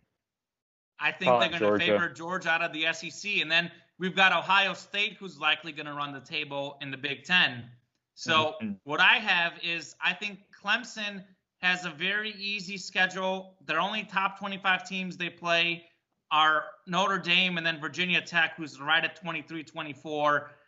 So Clemson's really their only tough game they have to play is Notre Dame. And if that's the only game they have, I'm taking Trevor Lawrence, future NFL draft pick, who actually had a little bit of a down year last year with the turnovers. Guess what, guys? He's cleaned it up. No turnovers this year for Trevor Lawrence. He's throwing the ball all over the field. He's running the ball well. Clemson, Miami was ranked number 7 in the country, whatever that means, is the U back, and Clemson beat them 42-17, and they were on the goal line going in to make it 49-17.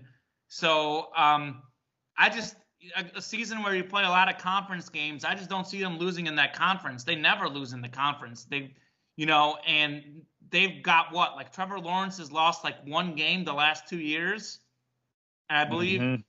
Yeah, it was the national championship game. Yeah. And his Clemson, relative to the last 4 years, Clemson, They've lost to like Alabama and they lost to like Ohio State. Like I don't know if they've lost to anyone else. So And they also have a guy, Travis Etienne, who's just a fantastic running back. It's a dynamic duo. They've got the quarterback and the running back. I think Clemson to me is kind of the one team I would consider a lock to make the playoff. And I mean, we've seen them make it so many years in a row. They're in the playoff every year. It's Clemson and Alabama. And here's my one thought I'll say about the college football season as a whole. Because you guys know I believe this more than anyone. College sports are so unpredictable, more unpredictable than pros by a big margin. But I think this year it's amplified even more with less preparation, without the home fields. You know, the conference only, which I absolutely love the conference only SEC schedule. It's created some really exciting games. I'd rather watch a close game between two teams who don't play each other that often as opposed to a cupcake game where Mizzou plays like McNeese State or something. So, but I'll say this. This is what my prediction is for every college football week. I'll take Alabama. I'll take Clemson. And I have no idea what else will happen. But that is what I think going into every college football week. I mean, those are safe bets. So yes, safe bets. But I'd have to agree. That's the point. Now, I do like Ohio State in the playoff as well, though. I think Ohio State has one of the only returning finalists for Heisman last year in Justin Fields.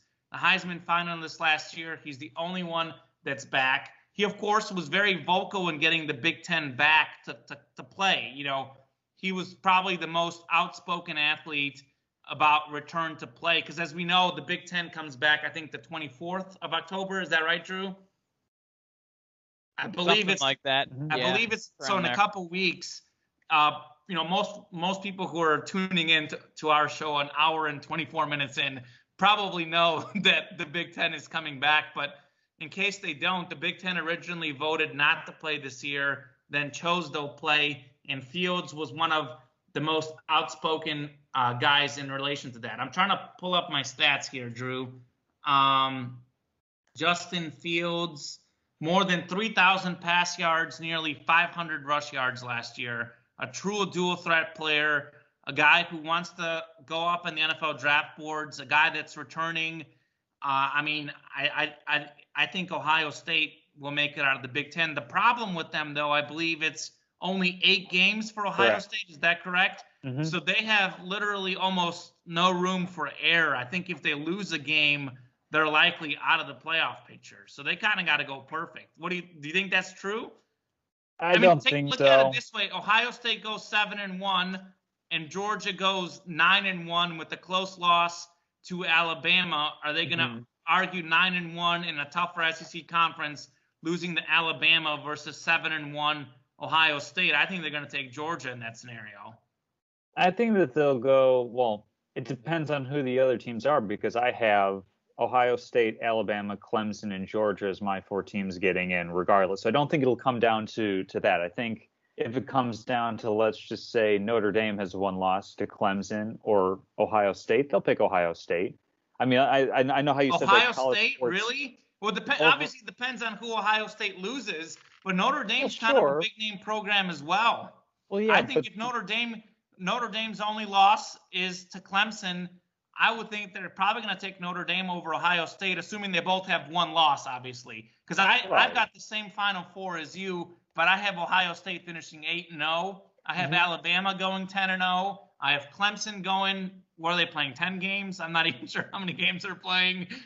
I have them going undefeated or whatever they play. And I have Georgia sneaking in as the 4 seed because Georgia's going to demolish Florida. And people who haven't watched Florida are going to think Florida is better than they are because they don't play defense. So I've got Alabama winning the championship, by the way, because if you've seen the college football seasons in the last 10 years, almost every year that Alabama goes in ranked number 2, they win. If they go in ranked number 1, they don't win.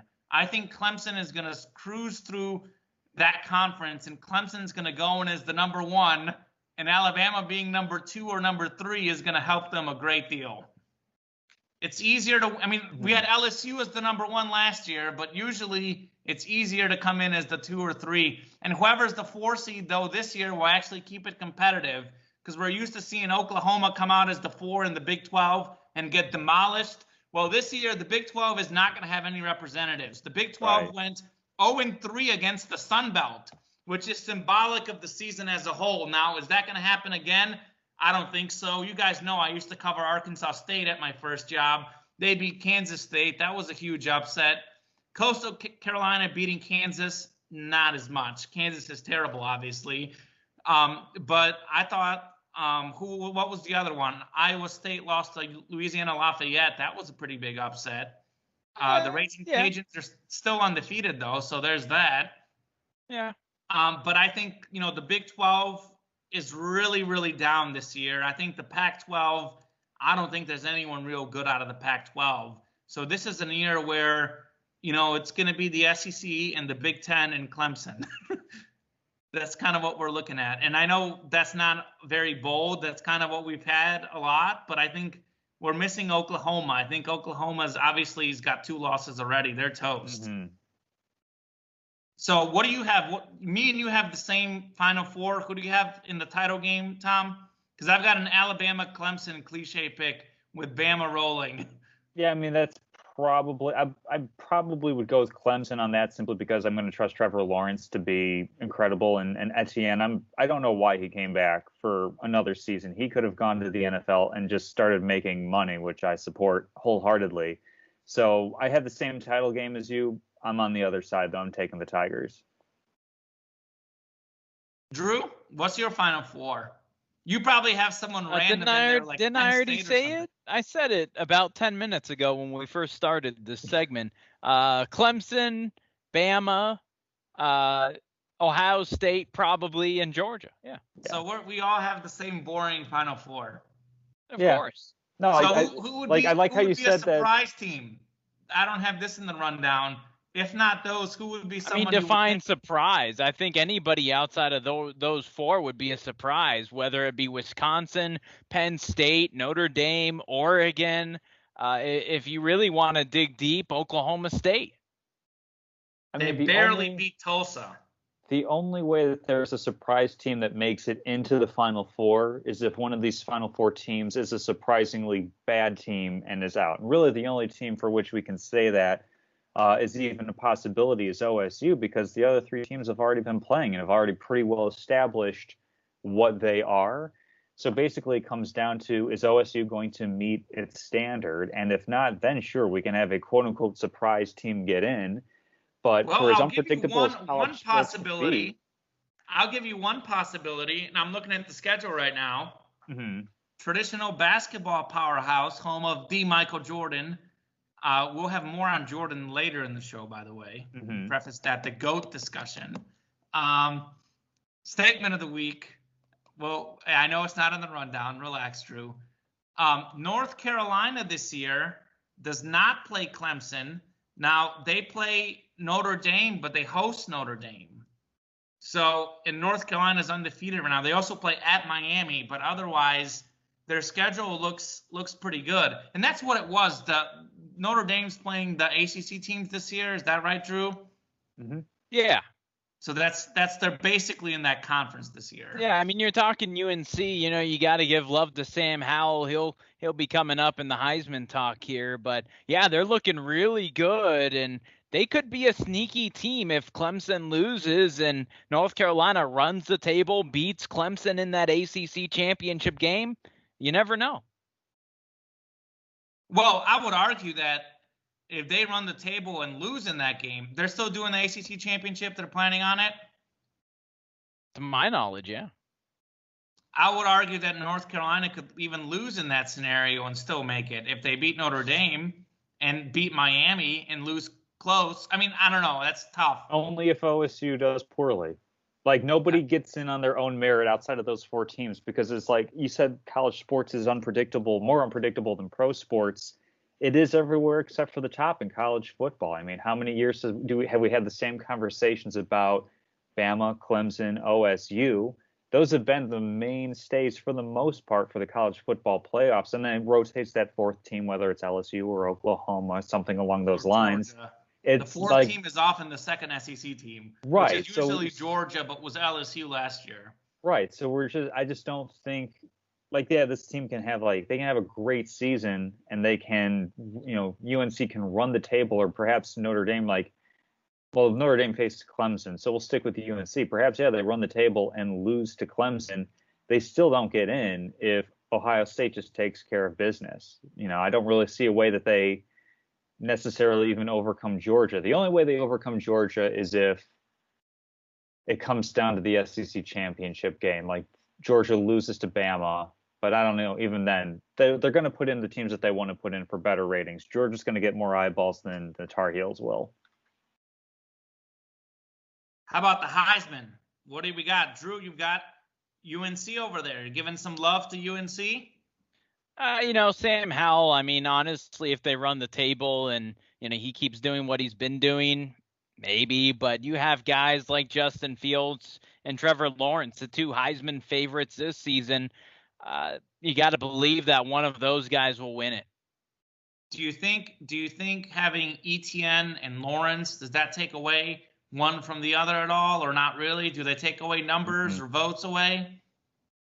I don't think so. I think people pretty clearly see Trevor Lawrence as being the reason that Clemson is great. Not to take anything away from Etienne puts up some huge numbers, right? Well, that's my I mean, if question. that guy goes off on the ground, give him the Heisman. Well, for sure, but if it's, Trevor Lawrence has amazing numbers, Etienne has amazing numbers, I think more people just naturally go quarterback because that's the way the game has shifted. It used to be, the Barry Sanders, the O.J. Simpsons, you have a great running back, that's your Heisman. It shifted to quarterback, I think. So I think I agree. in an equal situation with Tom, but the mere point that Drew is countering that, though, that would be the counter argument to, you have two great players. I anticipate it being a relatively close Heisman vote. So, sure. Does Etienne take a few? Because they're not both going to be finalists likely. It's going to be Lawrence that's a finalist, but maybe some voter sits there and looks at, like, say, Justin Fields, for example, who's kind of like the guy at Ohio State. And does Fields playing less games hurt him? Because he's probably going to maybe have a little bit lesser numbers. Unless he has amazing 8 games, like that's going to count against him, unfortunately. Because I think it's got to be Trevor Lawrence. I mean, like I said, the big thing for him this year is he has no interceptions. I think last year he struggled a little bit with turnovers. This year he's got 10 touchdown passes, 4 touchdown runs. His stats, they take him out early, so his stats could be even better in terms of his passing stats. But he's right up there for the rating. And I think he's also the name. Like, if it comes down to being close, people know that he's probably going to be the first pick in the NFL draft. So they're probably going to go with Trevor Lawrence.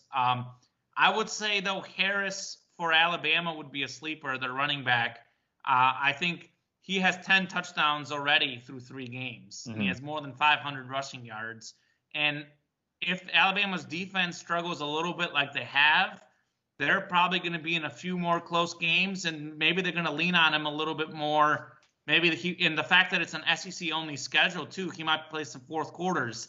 I remember a few years ago we had with Tua in the Heisman race, and he had the issue of not playing in the fourth quarter because Alabama was up so much. Maybe that won't be an issue this year for Harris. He would be my sort of surprise pick. Not to say that he's coming out of nowhere necessarily, but I think most people have the race between Lawrence and Fields. I don't know who else is a legitimate contender, but I would throw my hat in for Harris in there, Alabama's running back. I will go with Lawrence, though, for the record. Oh, yeah. We'll bring us some counterpoints, but ultimately we'll go with chalk. Yeah, we haven't picked as many upsets. We do tend to pick some upsets in the show. And as the show goes on, I'll pick some upsets. Deeper into the season. Okay. For instance, in our next segment, we're all going to go chalk. So about the MLB? Yes. Oh, I don't know about that. Well, transitioning to the MLB, I think the Rays and Dodgers is likely the World Series matchup. I had this whole argument about the Dodgers. I have all the stats. They've won the most games the last 5-6 years. They were number one, best record in baseball. They were like top 5 in runs scored and ERA. Kershaw is finally pitching good in the playoffs, even though he got waived today. You have all the statistics point to the Dodgers. They've got the lineup, they've got the pitching staff. However, every time I have picked against the Braves, they have proven me wrong. And I will make an upset prediction here. Since we've been so boring here, the Atlanta Braves will win the World Series. Why is that? Because of pitching. They're giving up like less than a run per game in the postseason, and also clutch hitting. They don't hit very well until we get to about the 9th inning, and they explode for all these 5-run innings out of nowhere.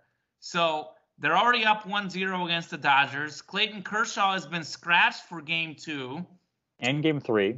He won't be pitching tomorrow. Look for the Braves to win Game 2 today and upset the Dodgers. So Drew thought I was going Dodgers. I've been convinced of the Dodgers. But I think the Atlanta Braves are very good in close games, as are the Rays. The Rays, I saw some statistics. The Rays play great defense, and they win close games. I expect to see the Rays getting by the cheaters over there in Houston who can't cheat anymore. And then the Rays losing to the Braves in 7 games. The Atlanta Braves pick up a World Series for the first time since Bobby Cox, Greg Maddux, Tom Glavine, and Smokes. John Rocker. John Rocker is the closer.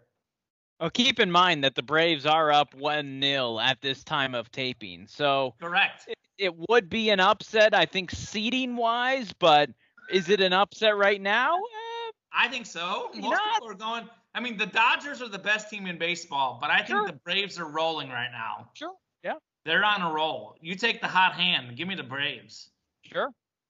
Tom, what do you think? Have you delved into the research behind this? What is your analysis of baseball this year?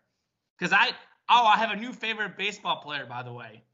Manuel Margot from the Rays. I sat down and watched the Rays-Astros game yesterday. He hit a 3-run homer after Altuve made a crucial error. And then he dove into the stands and made an actual catch where he was diving into the stands holding on. Not one of those fake Derek Jeter catches where he catches the ball, then runs into the stands. He was like jumping in the air practically into the stands, holding on over there right field. The Rays, by the way, made about 3 or 4 like web gem type plays in yesterday's ball game. Tom, what do you think? So I think it's going to be between the 2 smartest teams, and it's just the only difference between the intelligence of the front offices is Dodgers have money and the Rays don't. So I still think that the Dodgers, after losing the first game 5-1, haven't been knocked out of it. It hurts a lot that Kershaw's not going in Game 2 or Game 3. I think that the Braves have been really, really hot recently. And actually, their pitching's been a bit of an anomaly. Outside of Fried and Ian Anderson, their pitching has actually been pretty poor for the rest of the rotation. So Kyle Wright in Game 3 is going to be, I think, the biggest indicator. Not in the playoffs. Not in the playoffs. The playoffs for Kyle Wright, their Game 3 starter, is 1 game. He had a 5.89 ERA over the course of the 60-game season in his start. Yeah. So I think that will be the key after tonight, of course. If they're able to pull off a win against Ian Anderson with, is it Gonsolin going as their starting pitcher for the Dodgers? If they can pull off Game 2, I think that they're definitely going to win. I think that they can still win even if they lose Game 2 and they win Game 3, because I think their depth is just so much greater than what the Braves have, and they're going every single day. So you can't hide bad starting pitching at this point. I think the Dodgers are just too deep. And then Rays, I mean, Drew, you mentioned Braves won last night. They're up 1-0. Rays are already up 2-0, so it's not exactly a bold pick to take them over the Astros. But Tyler Glasnow hasn't even pitched yet. I think it'll be Rays easy to win that one, and I think that the Rays will get their first franchise World Series. I think that'll be a great story for a team that has no fans in the stands, even when it's not COVID. Yeah. Tampa Bay, and actually it would be interesting because we had Tampa Bay winning the Stanley Cup, and then we could have Tampa Bay winning the World Series, and then all the Super Bowl, and then all the Tom Brady people. And I believe isn't the Super Bowl in Tampa Bay? It is in Tampa. So if somehow, but remember, the World Series is not in Tampa, or it's in what, California or Texas? Remember, they have bubbles now. No. We're talking about the Super Bowl here. Oh, yeah, okay. I'm just saying it could be could set up an epic year for Tampa Bay. Yes. Yeah, I think the World Series is in Arlington. Yeah, and one's in San Diego and the other one is in Arlington. I think it's the other way, isn't it? Drew Brackett. I know we lost Drew. Series will be in Arlington. Drew, we had our first moment of losing someone. Technical difficulties. We went through the whole show of hearing each other. We completely missed everything you said in the last 30 seconds. Am I here? You're back. You're here now. I was going to say the World Series is in Arlington. The ALCS is in San Diego. The NLCS is in Arlington. Right, that's what I meant. The opposite of AL versus NL ballpark type scenario. That's all I said during that time. Anyway.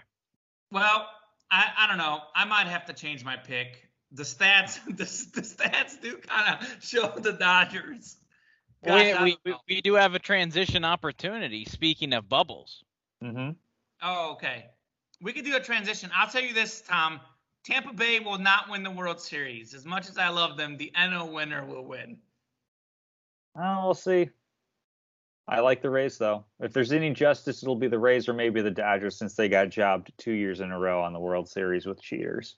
Well, if there's any justice, it'll be the Dodgers, because they've been the best team in baseball the last 5-6 years without question. They make the NLCS every year. They've won 8 straight divisions. They're in the playoffs every year.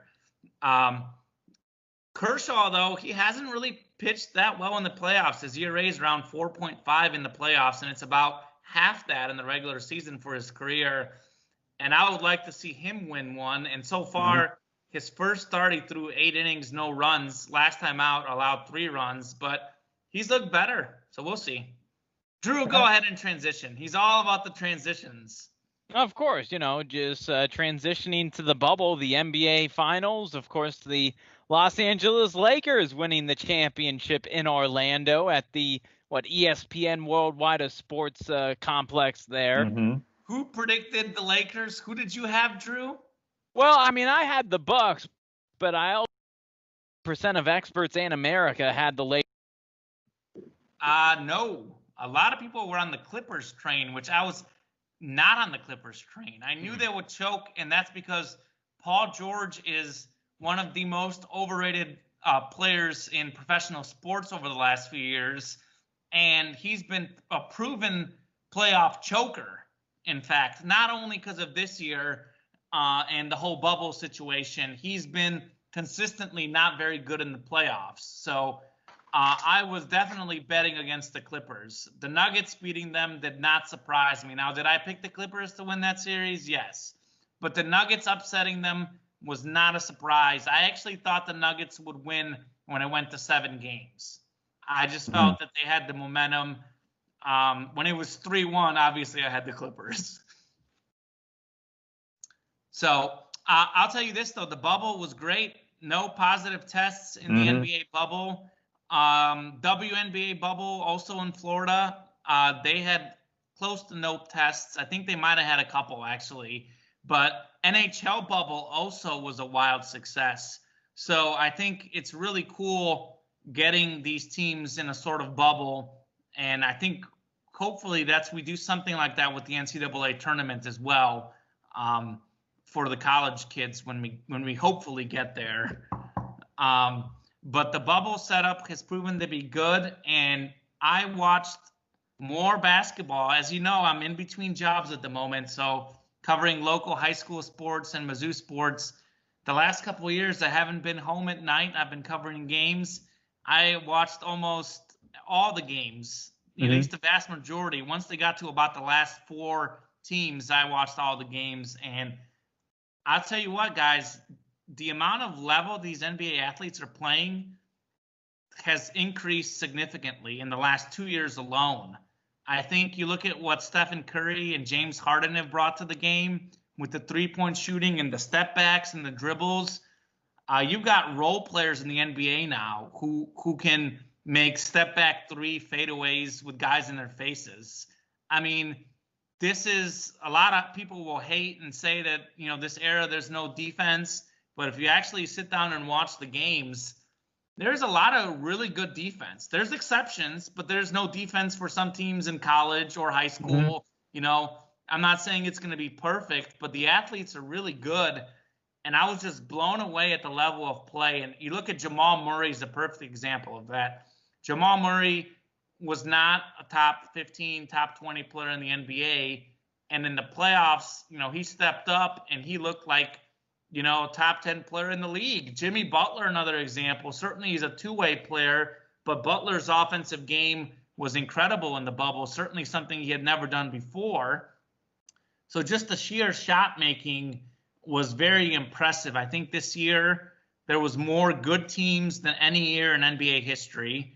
You can argue the Lakers didn't have to face a truly great team, and that might be valid, but I would argue that they had to face more good teams than you typically go through on a playoff run. So it depends on what you're looking at. But I was pretty blown away at the NBA playoffs, level of play, as well as, the system with the bubble and how they didn't let them leave the resorts. They even had, the timer thing? If they got within 6 feet of each other, like a watch would beep, something like that. So kudos to the NBA, the commissioner, who, in my opinion, Silver is the best commissioner in all of sports. The NBA were the first to cancel the seasons with the coronavirus, and they also had the best response to it, having it in one location. Actually, hockey had it in 2 locations, so similar, but NBA kind of went next level. And one of the things that really stood out to me, though, that I thought was very interesting, and then I'll let you talk, Drew. I know you want to say something, Mr. Frozen. There's an obsession with analytics in sports these days. We get obsessed with analytics. What in baseball, it's using your bullpen pitchers. In basketball, now it's all about the three-point shot, all about having 2 superstars. That's kind of where the game has gone. And you look at who was in the NBA Finals. You had the Lakers, who were a mediocre three-point shooting team. I looked up the stats, bottom half of the league, less than average at threes in the regular season and the postseason. You had their 2 superstars who do their best damage. I don't know where Drew went. Do their best damage in the paint in LeBron James and Anthony Davis. And they've got JaVale McGee, Dwight Howard. They rely on rebounding. And, and on the other side, the Heat, while the Heat do shoot the 3-ball well, the Heat had one superstar in Jimmy Butler. And I think prior to these playoffs, you'd be hard-pressed to find someone that said Jimmy Butler is a top 10 player. In fact, the best he's ever done is All-NBA third team. So we live in the era of superstars and three-point shooting, but on one side, we had a team that relied on paint points winning the championship, and on the other side, we had a team that relied on team basketball, which I thought was cool to see, showing that if you're good, you're good. Style doesn't matter as much as people want it to. Well, I think the obsession with analytics, as you call it, is, definitely warranted, but it's also, it helps us as fans. It tells us what our eyes are already showing us. So, for example, like baseball's the easiest one to see that, because analytics have, taken over the game ever since Billy Beane and Moneyball. And he still hasn't won, though. And he's going to the Red Sox now. Did you see that? I haven't seen if that's breaking news. I didn't see it as of us starting up the podcast. But the thing I appreciate about analytics is when they are used properly. Because a team that followed the analytics, the Chicago Bulls, and they did a lot of paint shots and they did a lot of 3-point shots. But if you don't have the team to those analytics, the analytics are useless. You need context around it. So I think like it's fantastic to be able to kind of marry those two worlds together, because it's nice having math that kind of tells us like, hey, yeah, you are seeing a great player, and now we have even more context as to how great they are playing. So I think it's been wonderful to see, and I think a big thing that went into the bubble's success for the level of play, these guys don't have to travel. There's an ESPN magazine story a couple of years back about how many miles and how many hours these guys spend in an airplane going from hotel to hotel. When you get them in a situation where they're able to just play ball, you see their talents truly take over, because now you don't have people that are overly tired, that are jet lagged. I think it's definitely like a great setting. We're not going to keep this all time, obviously, because owners want their ticket sales from the gate. But I think that definitely played a huge role in the quality of play that we saw when everybody came back, and it was a lot of fun to watch. Scottie Pippen kind of said that too. He was talking about the lack of not having as much pressure. He referenced Rondo, who shot better from the 3-point line this playoffs than he ever has, right. Which is another key to the Lakers' success. Is Rondo was kind of their third guy during the key moments. And it was really interesting to see him coming off the bench, coming off an injury, and how well he thrived. I mean, if you're the Lakers, you have 2 of the top 4 players. Top 5? Okay, top 5 players in the NBA. You have to win the championship. Yeah. Right? I mean, you just have the most talent. You have the most talent on the floor. You have the most experience of any team. You better have won the championship. Absolutely. Well, I would say that's true, and that's why I picked them, even though you didn't.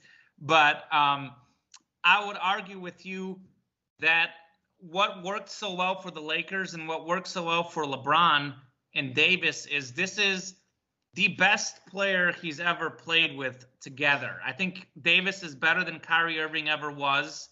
I think maybe for the first year or two, you can argue that Dwayne Wade was a little bit better, but I would. Yeah, I mean, Anthony Davis is a top 4 or 5 player in the NBA as it stands. Absolutely. No, but I would argue that he's a better fit with LeBron than Dwayne Wade was, given the fact that Dwayne Wade's more of a perimeter player.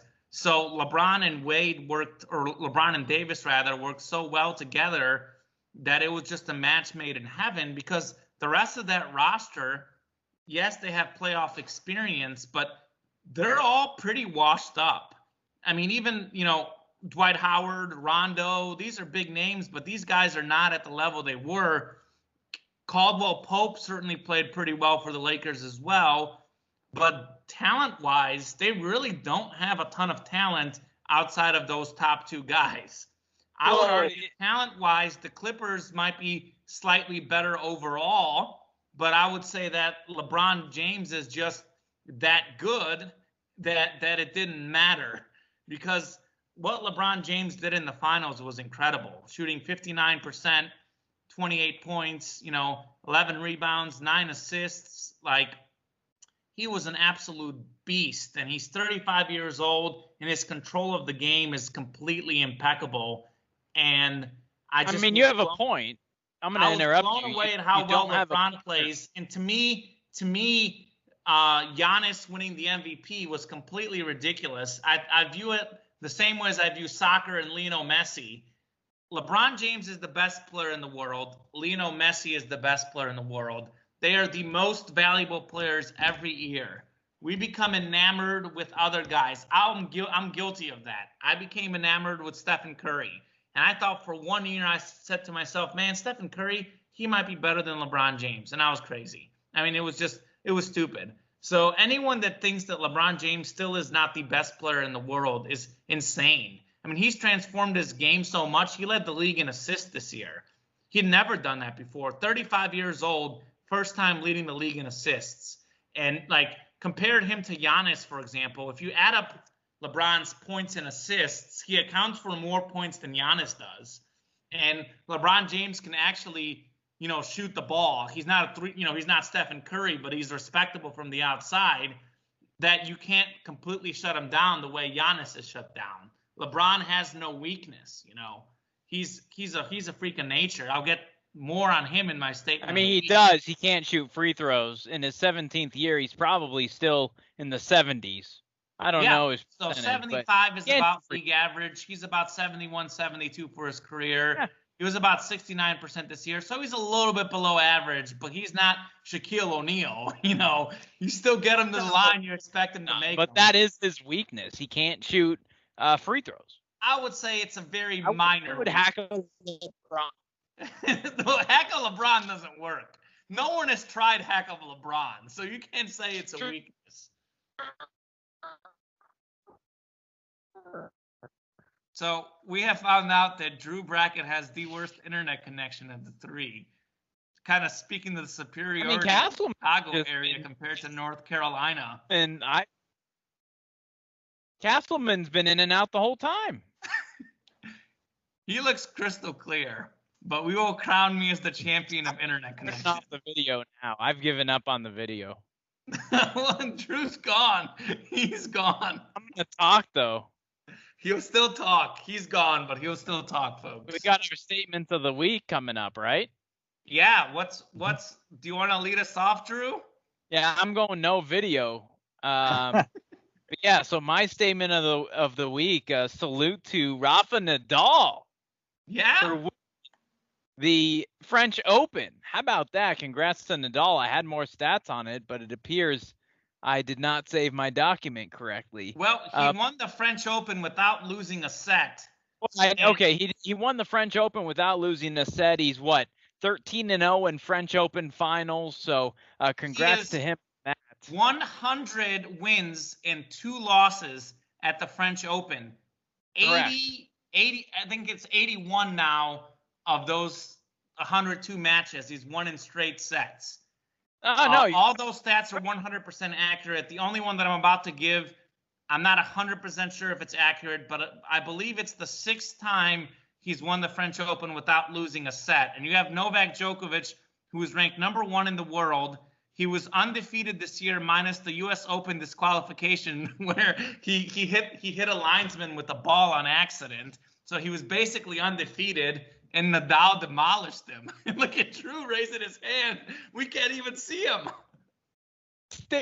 This is my statement of the week. You interrupted. I love your statement. I have a follow-up. That's not the statement, though. Okay, do your statement. That was my salute to Rafa Nadal, and then a quarter of the way through, it turned into the Cayman show. All right. So salute to Rafa Nadal, but also tennis fans. Don't take this for granted. The big three are getting older every day. It's been a pleasure to watch possibly the 3 greatest all-time players play all at once for the last 20 years. So if you don't love tennis, watch it to get a glimpse of Roger Federer, Rafa Nadal, and Novak Djokovic. And of course, I bring that up because it was Nadal and Djokovic in the French Open final. Here's my follow-up, and I would argue with you and say that it's not possibly the 3 greatest players. I would say it's definitely the 3 greatest players in tennis history.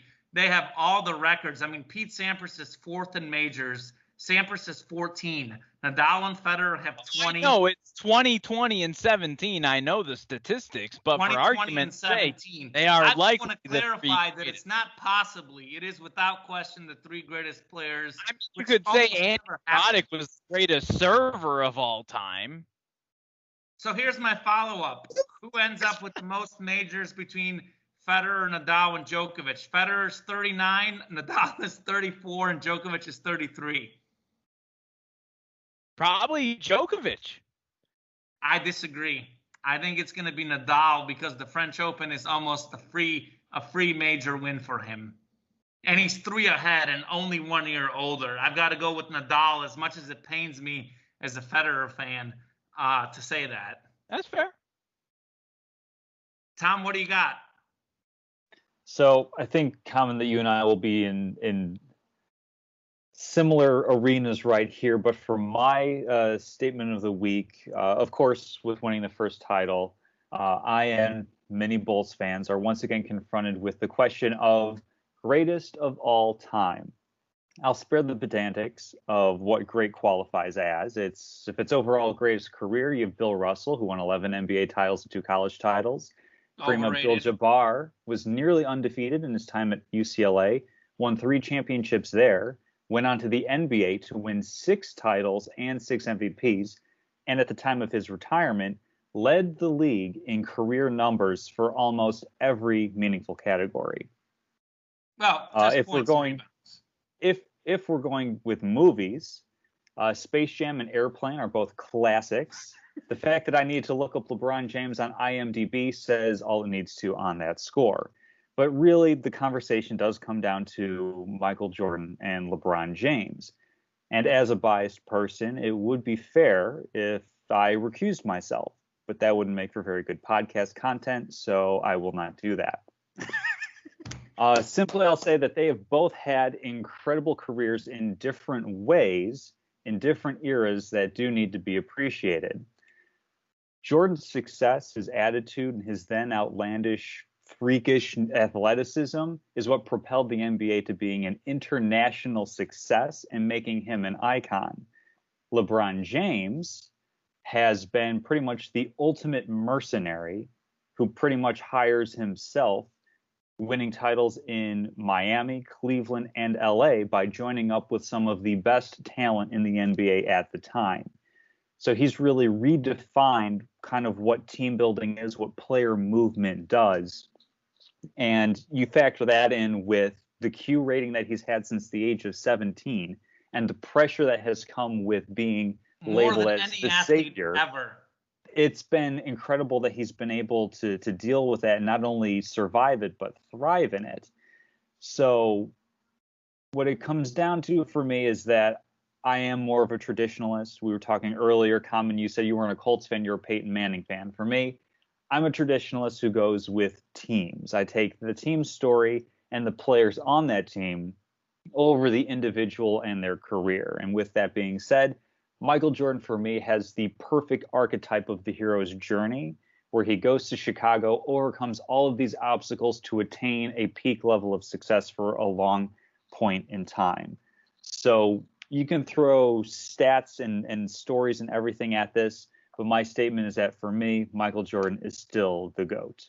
You have to factor in the resume and the overall career numbers, because as you mentioned, Kareem Abdul-Jabbar has all those numbers because he played all those years. And that's why a lot of people will rank Kareem Abdul-Jabbar ahead of Wilt Chamberlain. Wilt Chamberlain, on a per-game basis, had, without question, better numbers than Jabbar. And then we can get in the rings, whatever.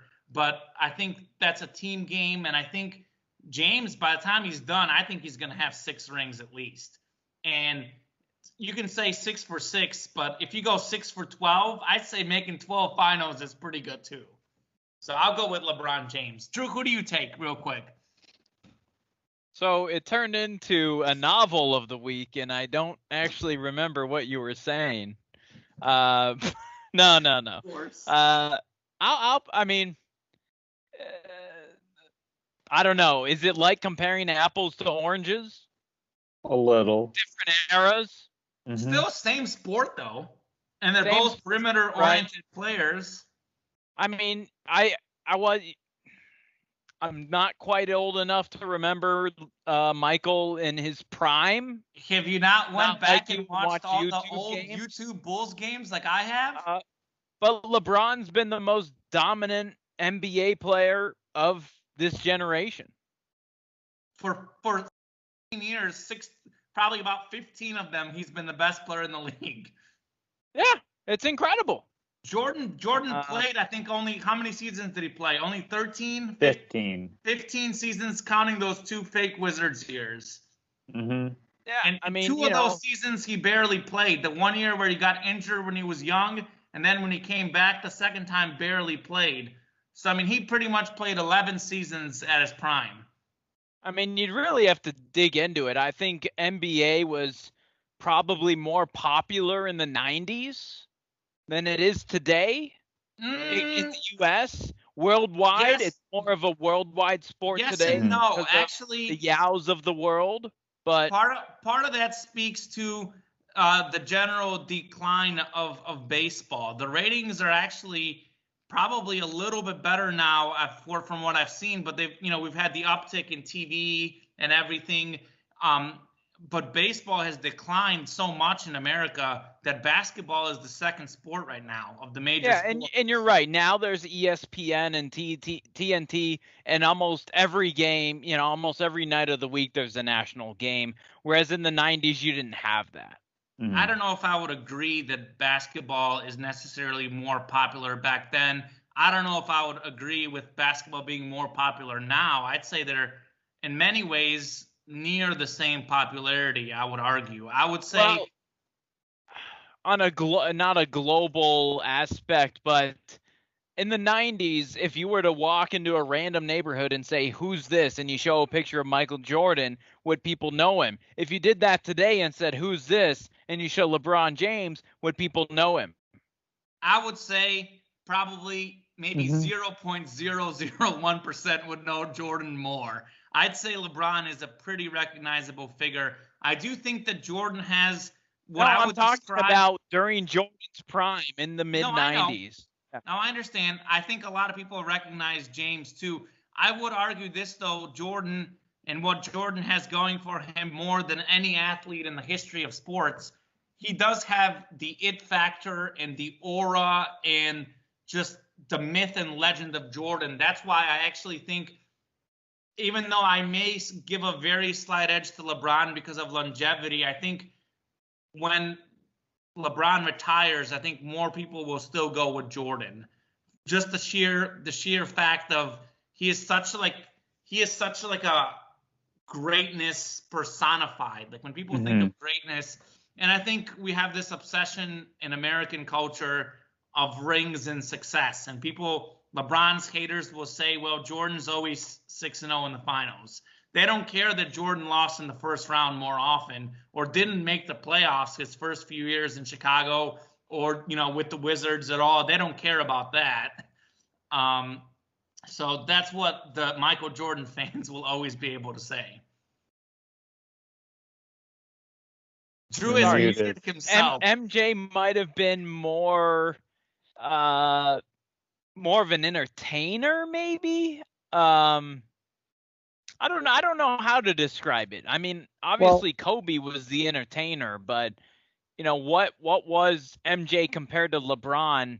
I mean, they're Well, different players. They're different mhm. guys. And I would. also different eras of NBA because NBA was pretty much like dead in the late 70s, and it was Magic Bird that brought it back to prominence in the US.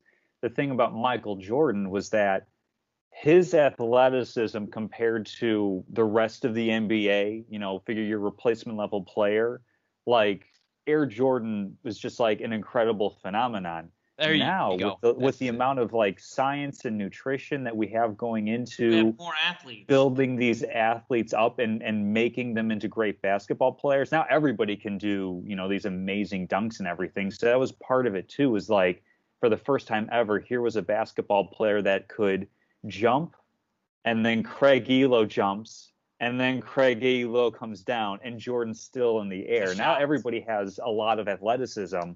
So I think that was, a big part of it, was like he was the one that made it international.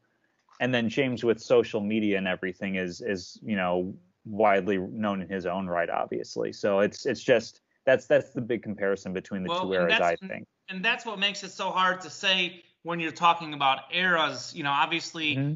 I think right now, to me, even though a lot of ignorant people will disagree who don't actually watch the game, I would argue the NBA right now is at its peak. The league is and the players are better than ever. But if you were to give some of those old school players some of the same nutrition and coaching, you could The argue that they same would be at a similar statistics and level as well. analytics.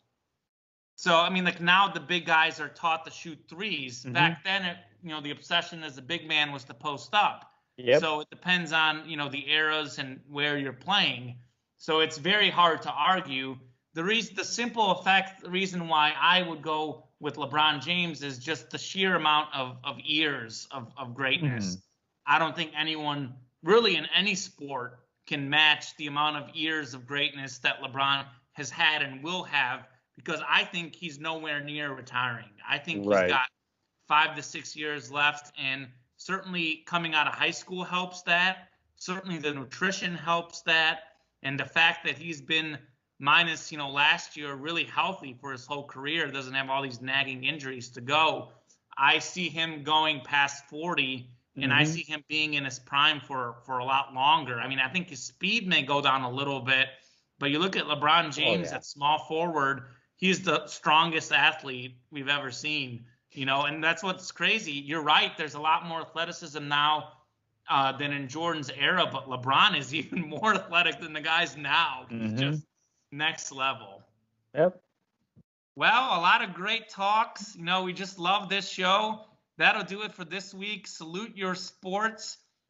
After college, 7.5 years later. We'll have this uploaded for you every Tuesday, Wednesday, Thursday. Look forward in that midweek stretch, and we'll see whose predictions are going to be correct. Have a good one, everyone.